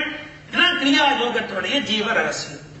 இதை உலகம் முழுக்க கொண்டு வர வேண்டும் என்பதுதான் மகா அவதார் கிரியா பாபாஜியுடைய நோக்கம். உயிர்க்குலம் துன்பப்படக்கூடாது. என்ன காரணம் வேணாலும் இருக்கலாம் சார். இந்த கருணைக்கு என்ன காரணம்னா இப்போ நம்முடைய பிள்ளைகள் நமக்கு தெரிஞ்சு போச்சு, என்னமோ ஒரு தப்பு பண்ணி சிக்கல்ல மாட்டிக்கிட்டாங்க. நம்ம அந்நியனை பேசுற மாதிரி நம்முடைய பிள்ளைகளை பேச முடியுமா? ஏன் தப்புன்னு கஷ்டப்படு போ சொல்லுவோம். ஆனாலும் அந்த துன்பத்திலேருந்து எப்படி பிள்ளைய மீட்டு எடுக்கலாம் நம்ம யோசிக்கணுமா இல்லையா? ஏன் எப்படி வெளியில கொண்டு வரது? யார்கிட்ட போன் பண்ணி காப்பாத்துறது? இல்ல எவ்வளவு பணத்தை கொடுத்து மீட்டு எடுத்துட்டு வருது? உடம்பு சரியா என்ன டாக்டரை பார்த்து திரும்ப மீட்டு எடுத்துட்டு வருது? போலீஸ்ல சிக்கிக்கிட்டாமா எப்படி ஒரு லாயரை வச்சு வெளியே கொண்டு வருது? யோசிக்கணுமா இல்லையா? ஏன் ஒரே காரணம், அதே அயோக்கியத்தை நம்ம எல்லாரையும் காப்பாற்றணும் நினைக்கிறோம் இல்ல, நம்ம புள்ள நமக்கு அதுக்கு ஒரு தொடர்பு இருக்கு, கொஞ்சம் அதை காப்பாற்றணும் அப்படின்னு நினைக்கிறோம். ஆனா கிரியா யோகி அப்படி அல்ல. எந்த உயிரா இருந்தாலும் அந்த உயிர் துன்பத்தால் துடிக்கிறது என்று சொன்னால் அந்த துன்பத்திலிருந்து அதை முதல்ல காப்பாற்று. எப்படி காப்பாற்ற முடியும்? எப்படி எந்த முயற்சியை காப்பாற்ற முடியுமோ அந்த முயற்சியை செய்து அவனை காப்பாற்று. இதுக்கான வழிமுறை என்ன? தன்னை தகுதியுடைய ஒரு கிரியா யோகியாக வைத்திருத்தல். சுவாச பயிற்சி, அந்த தியான முறைகள், அந்த மந்திரங்கள் இவற்றை சித்தி செய்வதன் மூலமாக தன்னை ஒரு சரியான மீடியாவா வச்சிருக்கிறது. அந்த பவரை வாங்கி இவனுக்கு டிரான்ஸ்பர் பண்ற சரியான ஒரு மீடியமா தன்னை வச்சிருக்கிறது. அதை நிகழ்த்துகிற போது என்ன ஆகுறது? துன்பத்திலே இருந்து இவன் வெளியில் வந்து விடுகிறான். அப்ப இந்த பாபாஜியோட சார் எப்படி லிங்க் பண்றது, எப்படி நம்மளை லிங்க் பண்ணிக்கிறது? அதுதான் ரொம்ப சுலபமான டெக்னிக் சொல்றாங்க சுவாமிராம். என்ன 16 முறை அவருடைய பெயரை சொன்ன உடனே நம்மளுக்கு எப்ப உச்சரித்தாலும் குறைந்தபட்சம் 16 முறை உச்சரித்தல். ஒரு எந்த அந்த கவுண்ட் ஆரம்பிச்சாலே இப்படி விரல கவுண்ட் பண்ணிட்டே வந்தீங்கன்னா அது அழகு இருக்கும். இந்த விரல எப்படி கவுண்ட் பண்ற முறைப்படி வந்தீங்கன்னா கடைசியா அந்த 15 முடிச்சேன்னா 5 3 15 முடிஞ்சு போகுது. 5 3 15 முடிஞ்சு 16வது சொல்ற போது பாபாஜியுடைய அந்த முத்திரை வேற அப்படி கரெக்டா வரும். 16வது நிகழ்கிற போது என்ன ஆகுறது? 16 தடவை சொல்லி முடிச்ச உடனே ஃபர்ஸ்ட் கான்டாக்ட். ஆனா அதோட போதாது, 1008 முறை அவருடைய பேரை கண்டிப்பா எழுத வேணும்னு ஒரு வரமுறை வச்சிருக்கிறார். அது எதுக்கு 1008 முறை அப்படின்னா 1008 முறை முடிஞ்ச உடனே பாபாஜிக்கு இவனுக்கு இடையில இந்த லிங்க் கரெக்டா செயல்பட ஆரம்பிக்குது. அது எதுக்கு சார் ஸ்ட்ரெயிட்டா பாபாஜியோட லிங்க் பண்ண முடியாதா? முதல்ல 16 தடவை லிங்க் ஆக வேண்டியதான் முடியாது. நீங்க இந்தியாவுக்கு இங்க இருந்து ஐஎஸ்டி பேசுறதா இருந்தா முதல்ல கண்ட்ரி கோட் போடணும். கண்ட்ரி கோட் போட்டு மெட்ராஸ்ல கூப்பிடணும்னா தமிழ்நாடு கோட் 44 போடணும். நீங்க கண்ட்ரி கோட் போட்டு அப்புறமா அந்த ஸ்டேட் கோட போட்டு அதுக்கப்புறம் அவன் வீட்டு நம்பர் என்னவோ அந்த வீட்டு நம்பரையும் போட்டு கரெக்டா டைப் பண்ணிட்டீங்கன்னா இந்தியா கண்ட்ரிக்கு போய் அப்படியே சென்னைக்கு போய் அப்படியே வீட்டுக்கு போடும் லிங்க். அது மாதிரி 16 தடவை போடுறது அப்படிங்கிறது கண்ட்ரி கோட். நீங்க 1008 தடவை அப்படின்னு சொல்லும் போதுதான் அது ஸ்டேட் கோட் ஆகி அவருடைய பர்சனல் நம்பரும் கரெக்டா போய் லிங்க் ஆகி பாபாஜி இம்மிடியேட்டா என்ன அந்த கால் அட்டன் பண்றாரு. உங்களுக்கு என்ன தேவையோ உடனே அதுக்குரிய ஆள், அதுக்குரிய ஒரு நபர் உங்களுக்கு ஹீல் பண்றதுக்கு, உங்களை காப்பாற்றுறதுக்கு, உங்களை அதே நேரம் கொண்டு வரக்கூடிய சரியான நபருக்கு அது அறிவுறுத்தப்படும். இதுதான் இந்த டெக்னிக்ல இருக்கிற ரகசியம். அவருடைய பிளஸிங்ஸ், அவருடைய ஆசையை பெறுவதற்கான வழிமுறை. இது குறைந்திருந்த ஒரு மிகப்பெரிய பொக்கிஷம், இந்திய ஞானத்தில் குறைந்திருந்த மிகப்பெரிய பொக்கிஷம். ஈதல பெற்று சொல்றான், இதை நான் மனுவுக்கு உபதேசித்தேன், அவன் விஸ்வாவுக்கு உபதேசித்தார், இப்படி பரம்பரையாக உபதேசிக்கப்பட்டதுன்னு ஈதல சொல்றான் கிருஷ்ணன். தென்னிந்தியாவில் சித்தர்கள் இதை ஒருவருக்கு ஒருவர் அகத்தியர் மூலமாக இந்த வரிசையாக பெற்றதாக மரபு. கிரியா பாபாஜி எப்படி பெற்றார் அப்படின்னு சொல்றாங்கன்னா, சிவன் சக்திக்கு சொன்னது இந்த ரகசியம். அந்த சிவன் சக்திக்கு சொன்ன இந்த ரகசியத்தை அகத்திய முனிவருக்கு அவர் அருளி இருக்கிறார். அதே மாதிரி போகநாதருக்கு அவர் அருளி இருக்கிறார்.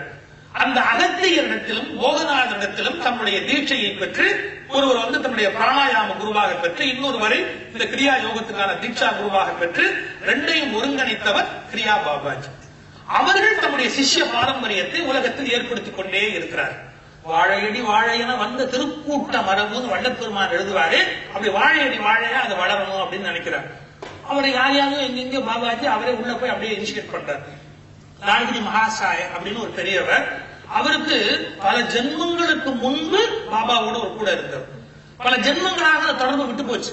ஆனா அவரை ஞாபகப்படுத்தி வேணும்னு அவரை வேற ஒரு ஊருக்கு வரும்படியா தந்தி கொடுக்க வச்சவங்க அலுவலகத்தில் இருக்கிற மேலதிகாரிக்கு மனசுல ஒரு பிரம்மையை உண்டு பண்ணி இவர் பேருக்கு தந்தி போய் அவர் நேரா ஹிமாலயாஸ் பக்கத்துல ஒரு பகுதிக்கு போய் அங்க வழி தெரியாம சுத்தி திரிகிற போது அவர்களுடைய குகைக்கு கூப்பிட்டு, உனக்கு என்ன நினைவில்லையா அப்படின்னு கேட்டு நெற்றி போட்ட தொட்டு மறுபடியும் அவருக்கு நினைவூட்டி பல பிறவிகளாக தமக்கு தொடர்புகிற அந்த உறவு என்று நினைவூட்டி அவர் ஆட்கொள்கிறார். எத்தனையோ பேருடைய வாழ்க்கையில பல அற்புதங்களை நிகழ்த்தி அந்த வாழையடி வாழையா அந்த திருக்கூட்டம் வருவதற்கு வழி செய்திருக்கிறார். கபீருக்கு பாபாஜி தான் உபதேசம் செய்தார் என்று ஒரு குறிப்பு இருக்கு. ஆதிசங்கருக்கு கூட இந்த யோக ரகசியத்தை அவர் தான் உபதேசம் செய்திருக்கிறார் என்று ஒரு குறிப்பு இருக்கு. அன்னை காலத்துல அது மாதிரி யோகி ராமையா அப்படிங்கிற ஒரு மகா, அவருக்கு நோய் உற்று சலிச்சு நோயில அப்படியே துன்பப்பட்டு கிடக்கிறார்.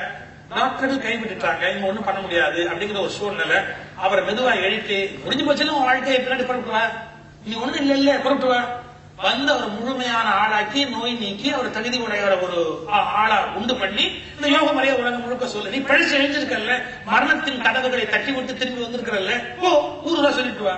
பிறகு ஒரு உலகம் முழுக்க சுற்றி இந்த பரம்பரையை எடுத்துக்கொண்டு வந்திருக்கிறார். அந்த யோகி ராமையாவின் பாரம்பரியத்தில் இந்த வித்தையினை பயின்று வெறும் ஆசிரியர் சொல்லிக் கொடுத்த விஷயங்களோட தன்னை நிறுத்திக்கல. அதுக்கு மேல தன்னுடைய இயல்பான நுண்ணறிவு, இறைவனுடைய கருணை, குருவினுடைய ஆணை, ஏன்னா அவருடைய குரு கத்துக் கொடுத்து சொல்வாராம் நம்முடைய சுவாமி ராமபுரத்துல, இதெல்லாம் டெக்னிக்ஸ், இதுக்கு மேல வேணா நீ பாபாஜி இருக்க, இதுக்கு மேல வேணா பாபாஜி இருக்க. எந்த சந்தர்ப்பத்திலும் அப்படி பாபாஜியோடு ஒரு இதயபூர்வமான தொடர்பை ஏற்படுத்திக் கொண்டு மிக மிக மிக மிக நுட்பமான பகுதிகளுக்கெல்லாம் தன்னுடைய ஏஸ்டல் பாடி மூலமாக பயணம் செய்யக்கூடிய அளவுக்கு தன் ஆற்றலை வளர்த்துக் கொண்டிருக்கிறார் சுவாமி ராம் அவர்கள். அதான் அவருடைய மிகப்பெரிய வெற்றி. அதாவது கட்டி கொடுத்த சோறும் சொல்லிக் கொடுத்த வித்தை எத்தனை நாள் வரும்னு சொல்லி கொடுத்தாரு அப்படின்னு நான் பேசுறேன் அப்படின்னா போதல். அதுக்கப்புறம் கொஞ்சம் யோசிச்சு பேசணும். அதுக்கப்புறம் இடத்துக்கு தகுந்த மாதிரி அதை உள் வாங்கி செய்யும். எங்க ஊர்ல பேரறிஞர் அண்ணா நல்லா பேசுவார் அப்படின்னு ஒரு பழக்கம். அதை கேட்டு என்ன பண்ணா, அப்படியே அடுத்தவங்களை பேசிட்டா நமக்கு கைதட்டல் கிடைக்குதுன்னு முடிவு பண்ண. அது ஒரு தேர்தல் கூட்டம், அவர் பேசுறாரு. அது சித்திரை மாசம் இதே மாதிரி ராத்திரி மணி 10:30 அப்படிதான் இருக்குன்னு நினைக்கிறேன். கண்டுபிடிச்சோம். காலத்தை வந்தவர்கள், அப்புறம் காலமையே வந்தவர்கள், அப்புறம் காலத்தை பத்தி ஏன் கவலை பண்ணணும். ராத்திரி மணி 10:30 மாச சித்திரை. அண்ணன் ஆரம்பிச்சார், மாதமோ சித்திரை, மணியோ 10:30, உங்கள் கண்ணெல்லாம் நித்திரை. மாத்தம் வருது. அண்ணாக்கு முன்னாடி அடுத்த கூட்டத்தை நம்ம சொல்லியிருந்தோம்னு அடுத்த கூட்டத்துக்கு நேரம் அவருக்கு முன்னாடி போலாம். இன்னொரு இடத்துக்கு ஒரு போறாரு. அப்ப மணி 10:30 இருக்குமா? எங்கேயாவது மணி 11:30 சொல்றான், மாதமோ சித்திரை, மணியோ 10:30. எல்லாரும் சொன்னா அந்த படிக்கிறத முதல்ல இறங்கின கடிகாரம் இல்ல, டைம் தெரியாம பேசிக்கிட்டு இருக்கிறான். பேச விட்டா எவ்வளவு நேரம் பேசுவான்னு தெரியாது கூட அப்படின்னு கொஞ்சம் யோசிச்சு பாருங்க ஒரு வினாடி. எந்த நிலையில அந்த சொல்ல பயன்படுத்தலாம், எந்த நிலையில அதை பயன்படுத்த கூடாது, அவங்க சொல்லி கொடுத்தா அப்படியே உறிஞ்சிக்கிறது. அதுக்கு மேல போகணும், அதுக்கு இன்னும் நுட்பமா போகணும். நம்முடைய ஜோதிட ஞானம், சித்த மருத்துவ ஞானம், கைரேக பார்க்கிற வேறு வகையான நுட்பமான இவற்றையெல்லாம் ஒருங்கிணைத்து சேர்த்து இன்னைக்கு அந்த ஹீலிங் அப்படிங்கிற அந்த கலையில ஒரு நிபுணத்துவம் பெற்றவராக விளங்குகிறவர்கள் நம்முடைய சுவாமிதான். அவருடைய முழு அனுபவங்களை தான் இந்த புத்தகத்தில் அப்படியே புழிஞ்சு எழுதியிருக்கிறார். நம்முடைய முழு அனுபவங்கள், அது எதுவும் மேற்கோள் அல்ல, இரவல் அறிவு அல்ல, தகவல் விஷயங்கள் அல்ல, புள்ளி விவரங்கள் அல்ல, எடுத்தாளப்பட்டவையும் அல்ல, சொந்த அனுபவங்கள். அதனால ஒரு கிரியா யோகி எப்படி இருப்பார், எப்படி வாழ்க்கையை வெல்லுவார் என்பதற்கு அவரே ஒரு பெரிய அடையாளம். அவர்கள் தான் நமக்கு மகாவதார் பாபாஜியை நினைவூட்டி கொண்டிருக்கிறார்கள். 80 வயதுல அந்த வயதுக்குரிய முதுமை அவர்களுக்கு இல்லை. இப்ப என்ன அர்த்தம்? சாட்சியம். இந்த பயிற்சியை மேற்கொள்ளுகிறவருடைய உடலும் மனமும் இளமையாக இருக்கும். என்றும் இளையாய் ஏறுந்தான் ஏறேன்னு முருகப்பெருமான பாடுகிறார். அந்த என்றும் முருகனும் ஒரு யோகீஸ்வரன் என்று ஒரு கருத்து உண்டு. அது ரொம்ப அழகான கருத்து. முருகன் எப்படி ஒரு யோகீஸ்வரர் ஆகிறார்னு கேட்டீங்கன்னா, முருகனுடைய அமைப்பு வந்து நடுவில் இருக்கிறார், நடுவில் நிற்கிறது. வலப்பக்கம் வள்ளி, இடப்பக்கம் தேவயானை, 2 மூச்சு. ஆனா நடுவில் தான் அந்த மையத்துல அந்த ஆற்றல் இருக்கணுங்கிறதுக்கு அடையாளமா விளங்குகின்றவர் முருகப்பெருமான். நாதம் விந்து கோழியில இருக்கு, மயில இருக்கு. ஆனா முருகனே ஒரு மிகப்பெரிய யோகீஸ்வரர். எப்படின்னா 6 சக்கரங்கள் தான் அவருடைய 6 படை வீடு. அது கூட அவருடைய புத்தக குறிப்பா எழுதியிருக்காரு. எந்தெந்த எந்திரங்கள் எந்தெந்த படை வீட்டில் பிரதிஷ்டை செய்யப்பட்டிருக்கின்றன அப்படின்னு. யோகிகளுடைய பெரும் தலைவன் முருகப்பெருமான். அவனை ஏன் அப்படி நாமளா சொல்லலாமா அப்படின்னா, முருகப்பெருமான பற்றி ஒரு அருமையான பாட்டு உண்டு. தரணிதனில் 60 அறுகோடி தீர்த்தமும் சரவணத்தூர் அடக்கம், சாற்றுவோர் 7 கோடி மந்திரங்களும் உன் சராட்சரத்துள் அடக்கம். முருகனுடைய யந்திரம் பார்த்தீங்கன்னா மேல் நோக்கிய முக்கோணம் ஒண்ணு, கீழ் நோக்கிய முக்கோணம் ஒண்ணு. இக பல சௌபாகியங்களை அருளுகிறவன், மனதுக்கும் புத்திக்கும் இடையில் சித்தமாக நின்று கொண்டிருக்கிறவன். ஆனால் சித்தநாதன், சித்தர்கள் பெருந்தலைவனாக விளங்குகின்றவன் முருகப்பெருமான். அந்த முருகன் தான் போகர். அந்த முருக வழிபாடுதான் போகர் வழிபாடாக வேறு வகையில வெளிப்பட்டிருக்கிறது. ஆனா முருகனை வந்து சித்தர்கள் தலைவனாக சொல்வது ஒன்றும் தப்பு கிடையாது. சாற்றுவோர் 7 கோடி மந்திரங்களும் சராட்சரத்துள் அடக்கம், விரதமிகு நவகோடி சித்தர்களும் உனது சுப வீச்சலம் தனில் அடக்கம், மேலான கோபால எங்களும் உன் 6 படை வீட்டிற்குள் அடக்கம். அது வந்து 6 சக்கரங்கள் 6 ஆதாரமாக முருகப்பெருமானாக இருக்கிறது. சார், முருகப்பெருமான் 6 முகத்தோடு இருக்கிறார், 6 முகத்தோடு இருக்கிறார். நிஜமா 6 முகத்தோடு ஒருத்தர் நிக்க முடியுமா? உடனே நம்ம கேட்பா, படுத்தா ஒரு முகத்துல மூக்கு இடிக்காதா அப்படி. ஒருத்தர் நான் பேசிட்டு போது ஒன்று கேட்டான், ராவணனுக்கு 10 தலையா சார் அப்படின்னு. பசங்க கேட்டேன், ஜாக்கிரதையா சார், என்ன சொல்லுவாங்க என்னன்னு தெரியாது. இதை விட இன்னொன்னு பெரிய சொல்லுங்க, ரிலிஜனை பத்தியோ எதை பத்தியோ பிள்ளைங்க கேள்வி கேட்டா தெரியலன்னா தெரியலன்னு சொல்லணும். தெரிஞ்ச மாதிரி போய் சொல்லாது. அதுதான் பெரிய சிக்கல். அறியாமை வளர்த்துக்கிட்டே போயிடும். தெரியல சொல்லணும். சார், நான் பள்ளிக்கூடத்துல படிக்கும் போது எங்க வாத்தியார் பாடம் நடத்திக்கிட்டு இருந்தாரு. இந்த இரண்யாட்சகன் ஒரு அசுரன் வந்து உலகத்தையே பாயா சுருட்டலாம் ஒரு கதை வருது. இந்த கதையை எங்க வாத்தியார் சொல்றாரு, இரண்யாட்சகன் உலகத்தை பாயா சுருட்டான் அப்படின்னு. என் பக்கத்துல இருந்த பையனுக்கு ஒரு டவுட் வந்துருச்சு. இதை சுருட்டுறதா இருந்தா, இந்த துணியை சுருட்டுறதா இருந்தா அங்க நின்று சுருட்டலாம். இந்த துணியை சுருட்டுறதா இருந்தா கீழே ஒரு கார்பெட் விரிச்சிருந்தா அங்க நின்று அதை சுருட்டலாம். கேட்டான், இரண்யாட்சகன் உலகத்தை சுருட்டினப்ப எங்க நின்று சுருட்டிருப்பாங்க அப்படின்னு எங்கிட்ட கேட்டான். நான் சொன்னேன், என்ன கேட்க நானா சொன்னேன், சொன்ன உயிரோடு இருக்காரு, ஆரோக்கியம் சொல்லாது, என் உயிர் எடுக்கிறீங்க. அவன் அப்படி பார்த்தான். நாங்க 2 பேரும் பேசுறது எங்க வாத்தியாருக்கு பிடிக்கல. பசங்க பேசினா வாத்தியாருக்கு பிடிக்காது. பேசுறது அவர் முழு நேர தொழில் அவருக்கு. அதுல ஒருத்தர் இடையில வந்து ஒரு கோவம் வரும் இல்லையா, இல்ல பேச்சு எழுதுகிற அப்படின்னா. நான் சொன்னேன், சார் உங்களுக்கு ஏதோ டவுட்டா சார்? எங்கிட்ட கேட்டாதான் நம்ம வாத்தியார் அறிவாளி, அவனை கேளு அப்படின்னு நான் கிளாஸ் சொல்லிட்டு இருக்கேன். அப்படி உட்காந்து வச்சுட்டேன். என்ன டவுட் சார்? அந்த இரண்யாட்சகன் உலகத்தை சுருட்டப்போ எங்க நின்று சுருட்டினா சார்? எங்க வாத்தியார் சுருண்டு போயிட்டு இவ்வளவு கடுமையா கேள்வி வரும்னு அவருக்கு தெரியாது. உடனே யோசிச்சார், அவருக்கு தெரியலன்னு சொல்லணுமா இல்லையா? அவர் உடனே பார்த்தாரு, திருக்குறள் மனப்பாடம் பண்ண சொன்னேன், இதுக்கு அந்த கேள்விக்கு அவருக்கு தெரியலன்னு சொல்ல மாட்டாரா? அவர் அதுக்காக கேட்கிறாரு, திருக்குறள் மனப்பாடம் சொன்ன பண்ணிட அப்படின்னு. அவன் பண்ணல. அவன் ஏன் பண்ணல? அவன் அறிவு ஜீவி, சொந்த அறிவுல வாழ்றவன். அவன் போய் மனப்பாடம் தான் பண்ணுவானா? அவன் பண்ணல சார். திருக்குறள் மனப்பாடம் இல்ல, கேள்வி கேட்கிறான். கேள்வி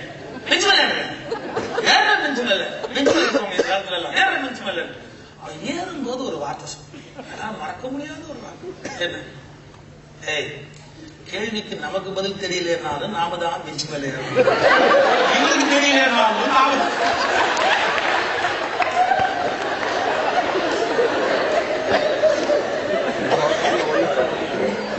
வாத்தியார் தொழிலுக்கு மரியாதை போச்சு. இவருக்கு பதில் தெரியலனாலும் நாம தான் பெஞ்சு மேல அடியாரத்தை கேட்டதுக்கு ஆண்டு பத்தியாரா அப்படின்னா. நான் தான் பெரியவங்க கேட்கிறேன், நமக்கு தெரியலன்னா தெரியலன்னு சொல்லணும். தெரிஞ்ச மாதிரி தப்பா சொல்லக்கூடாது. இப்போ முருகப்பெருமான் சுப்பிரமணியன் 6 முகத்தோடு இருக்கிறார் அப்படின்னு சொன்னா நிஜமாவே 6 முகத்தோடு இருக்கிறார்னு பொருள். 6 சக்கரங்களிலே இருக்கிற 6 சக்கரங்களும் மறந்த நிலையில் இருப்பது 6ம் உச்சத்துக்கு வந்து விட்டது. அவருடைய ஆற்றல் முழுமையும் 6 முகங்களாக வெளிப்படுகின்றன. அப்படி எடுத்துக்கணும். யோகீஸ்வரன் யோகங்களில் இருக்கிற யோகர்களுக்கெல்லாம் தலைவனாக விளங்குகிற யோகன் முருகப்பெருமான். பாருங்க, விரதமிகு நவகோடி சித்தர்களும் உனது சுப வீச்சலம் தனில் அடக்கம். நவகோடி சித்தர்களும் உன்னுடைய அந்த எல்லைக்குள் உன்னுடைய உலகத்தில் அடக்கமாகிறார்கள். சுப்பிரமணியனுக்கு என்று உரிய உலகத்தில் அவர்கள் பொருந்துகிறார்கள். விரதமிகு நவகோடி சித்தர்களும் உனது சுப வீச்சலம் தனில் அடக்கம். மேலான கோபாலயங்களும் உன் 6 படை வீட்டிற்குள் அடக்கம்.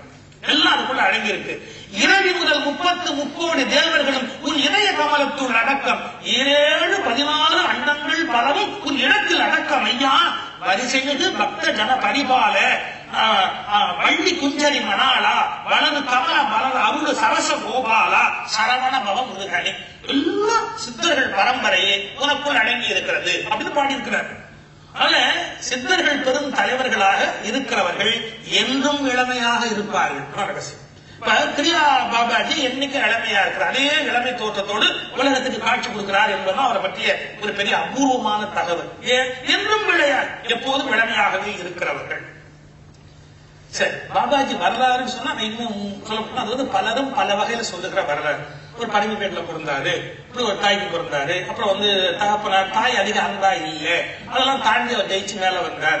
அவர் யாரும் திருடிட்டு போயிட்டான், அவரும் போய் அங்க ஒரு பெரிய பணக்கார விட்ட வேலை பார்த்தார். கடைசி அவர் கருணையினால வெளியில விட்டார். சாதுக்களோட பழகினார், போகரோட பழக வாய்ப்பு கிடைச்சது, அகத்தியரோட பழக வாய்ப்பு கிடைச்சது. வாழ்க்கை வரலாற்றை ஒரு ஜாதக யோகம் மாதிரி ஒரு கதை மாதிரி சொல்லி முடிக்கலாம், அது வேறு. ஆனா அந்த நோக்கம் மற்றவங்க மாதிரி வாழ்க்கை சரித்திரம் சொல்வதற்கு முக்கியத்துவம் உடையது அல்ல பாபாஜியுடைய வாழ்க்கை. ஏன்னா அவர் இன்னும் வாழ்ந்து கொண்டிருக்கிறவர். அது மட்டுமல்ல, கபீர் ஒரு கவிதையில் சொல்லுவார், ஒரு குருவின் மகிமையை எழுதுவது என்றால் பியூட்டிஃபுல்லான கபீரோடது. ஒரு குருவின் மகிமையை சொல்லுவது என்றால் கடலை முழுவதையும் மையாக்கி இந்த உலகில் உள்ள எல்லா மரங்களையும் ஒரு எழுதுகோலாக்கி, மரங்களை எல்லாம் எழுதுகோலாக்கி, கடலையே மையாக ஆக்கி, ஆகாசத்தையே எழுதுகிற இடமாக ஆக்கினாலும் ஒரு குருவின் மகிமையை சொல்லி முடிக்க முடியாது. கபீருடைய அருமையான வாக்கு. அப்ப ஒரு குருவின் மகிமையை எவ்வளவு இருந்தாலும் சொல்லி முடிக்க முடியாதுன்னா நம்ம எப்படி அதை வர்ணிக்க முடியும்? அவர் எத்தனை பேர் இனிஷியேட் பண்ணியிருக்கிறார். யுக்தேஸ்வரர், லாகிரி மகாசாய, இந்த மாதிரி நிறைய அந்த பரம்பரை போயிட்டே இருக்கு. அன்னை காலத்துல உலகத்துல பெரிய புகழுக்கு வந்தவர் பரமஹம்ச யோகானந்த பரமஹம்சர். அவருடைய குரு தான் யுக்தேஸ்வரர், அவருக்கு குரு பாபாஜி. அந்த யோகேஸ்வரர் மகாத்மா காந்திக்கும் ஜவஹர்லால் நேருக்கும் இனிஷியேட் பண்ணியிருக்கிறார் அப்படின்னு சொல்றாங்க. அப்போ தொடர்ந்து ஒரு செயின் மாதிரி அப்படியே அந்த பரம்பரை போய்கொண்டே இருக்கிறது. இத்தனை பேரும் யாருடைய மூல தன்மைக்கு கட்டுப்பட்டவர்கள் கேட்டா கிரியா பாபாஜியுடைய அந்த மூல தன்மைக்கு கட்டுப்பட்டவர்கள். இந்த உலகத்தில் இருக்கிற பலரையும் மாற்றி பலவிதமான வழிமுறைகளில் இருந்தவர்களை எல்லாம் மாற்றி என்றும் இளமையாய், நோயற்றவர்களாய், மகிழ்ச்சி உடையவர்களாய், பிறருக்கு உதவுவர்களாய், பிறரை துன்புறுத்தாதவர்களாய், பிறர் வருத்தம் தீர்ப்பவராய், எப்போதும் ஒளிவுடம்பு உடையவராக ஆக்குவதுதான் கிரியா யோகத்தினுடைய மிக மிக ரகசியமான மூலசாமி. இது ஒரு பாட்டு பாடினா அருமையா பாடினாங்களே, ஆதி காலத்தில் தில்லையில் திருமூலர், அழகுமலை ராமதேவர், அனந்த சயன கும்பமுனி திருப்பதி, குங்கனவர் கமலமுனி, ஆரூரிலே சோதிரங்க சட்டமுனி, கருவையில் கருவூரர், சுந்தரானந்தர் கூடல், சொல்லும் எட்டிக்குடியில் வான்மீகரோடு கற்றால் காசி நந்தி தேவர், பாதி அரி சங்கரன் கோயிலில் பாம்பாட்டி. அந்த பாதி அரி பாருங்க, ரொம்ப அழகு. பாதி அரின்னா அரண் அரி ரெண்டு இணைந்தவனும் சங்கரன் கோயில் இருக்கிற ஹரிஹரனா விளங்குகின்ற சங்கர நாராயணன். பாதி அரி சங்கரன் கோயில் பாம்பாட்டி, பழனிமலை மோகநாதர், திருப்பரம் குன்றமதில் மச்சமுனி, பதஞ்சலி சேதி வைத்தீஸ்வரன் கோயிலில் தன்வந்திரி, பொய்கையூர் கோரக்கர், பொய்யூர் சொல்றேன் இல்ல, பொய்கையூர் பொய்கையூர் கோரக்கர், மாயூரம் குதம்பர், திருவருணை, அப்படி இடைக்காடு சமாதியில் சேர்ந்தனர். இப்படி எல்லாரும் சமாதியில சேர்ந்து சித்தர்கள் உலகத்தை வாழ்விக்கிறார்கள். ஆனா இவர்களோடு நம்மால தொடர்பை ஏற்படுத்திக் கொள்ள முடியாது. 18 சித்தர்களையுமே நெருங்க முடியாது. ஏன்னா அவர்களுடைய அந்த வேர்ல்டே வேற, சித்தர் கணம் வாழ்ந்திருக்கிற இடமே வேற. அது விநாயகர் அகவல்ல ஔவையார் பாடுவார். அது கூடும் தொண்டர் குழாத்துடன் கூட்டி அப்படின்னு. சித்தர்கள் வாழ்கிற உலகமே வேறையாகும். ஆனால் பாபாஜி கருணையினால் அவரே நம்மிடத்தில் தொடர்பு கொண்டு நம்மை வாழ்விப்பதற்காக வருகிறவர். வித்தியாசம். மற்றவங்க போய் எட்டது கஷ்டம், ஆனா இவர் தானே நம்மை தேடி வருகிறார். அப்படிப்பட்ட அந்த மகானுடைய வழி வழியாக வருகிற பாரம்பரியத்தில் கிரியா யோகம் என்பது சரியான பயிற்சியினாலும் சரியான வாழ்க்கை முறையினாலும் எல்லாவற்றையும் விட சரியான ஒரு குருவின் வழிகாட்டுதலாலும் ரொம்ப முக்கியம். இந்த மாதிரி பயிற்சிகளை எல்லாம் நாம் தான் செய்யக்கூடாது. அது போய் விபரீதமா முடியும். பாபாஜியினுடைய கருணை நம் குடும்பத்திலும் நம்முடைய வாழ்விலும் ஒவ்வொரு செயலிலும் வெளியிட வேண்டும் என்ற பிரார்த்தனையை உங்கள் முன்பாக வைத்து இப்படி ஒரு அரிய வாய்ப்பு எனக்கு வழங்கியமைக்காக என் நன்றியையும் தெரிவித்து இந்த உரையை இந்த அளவில் நிறைவு செய்கிறேன்.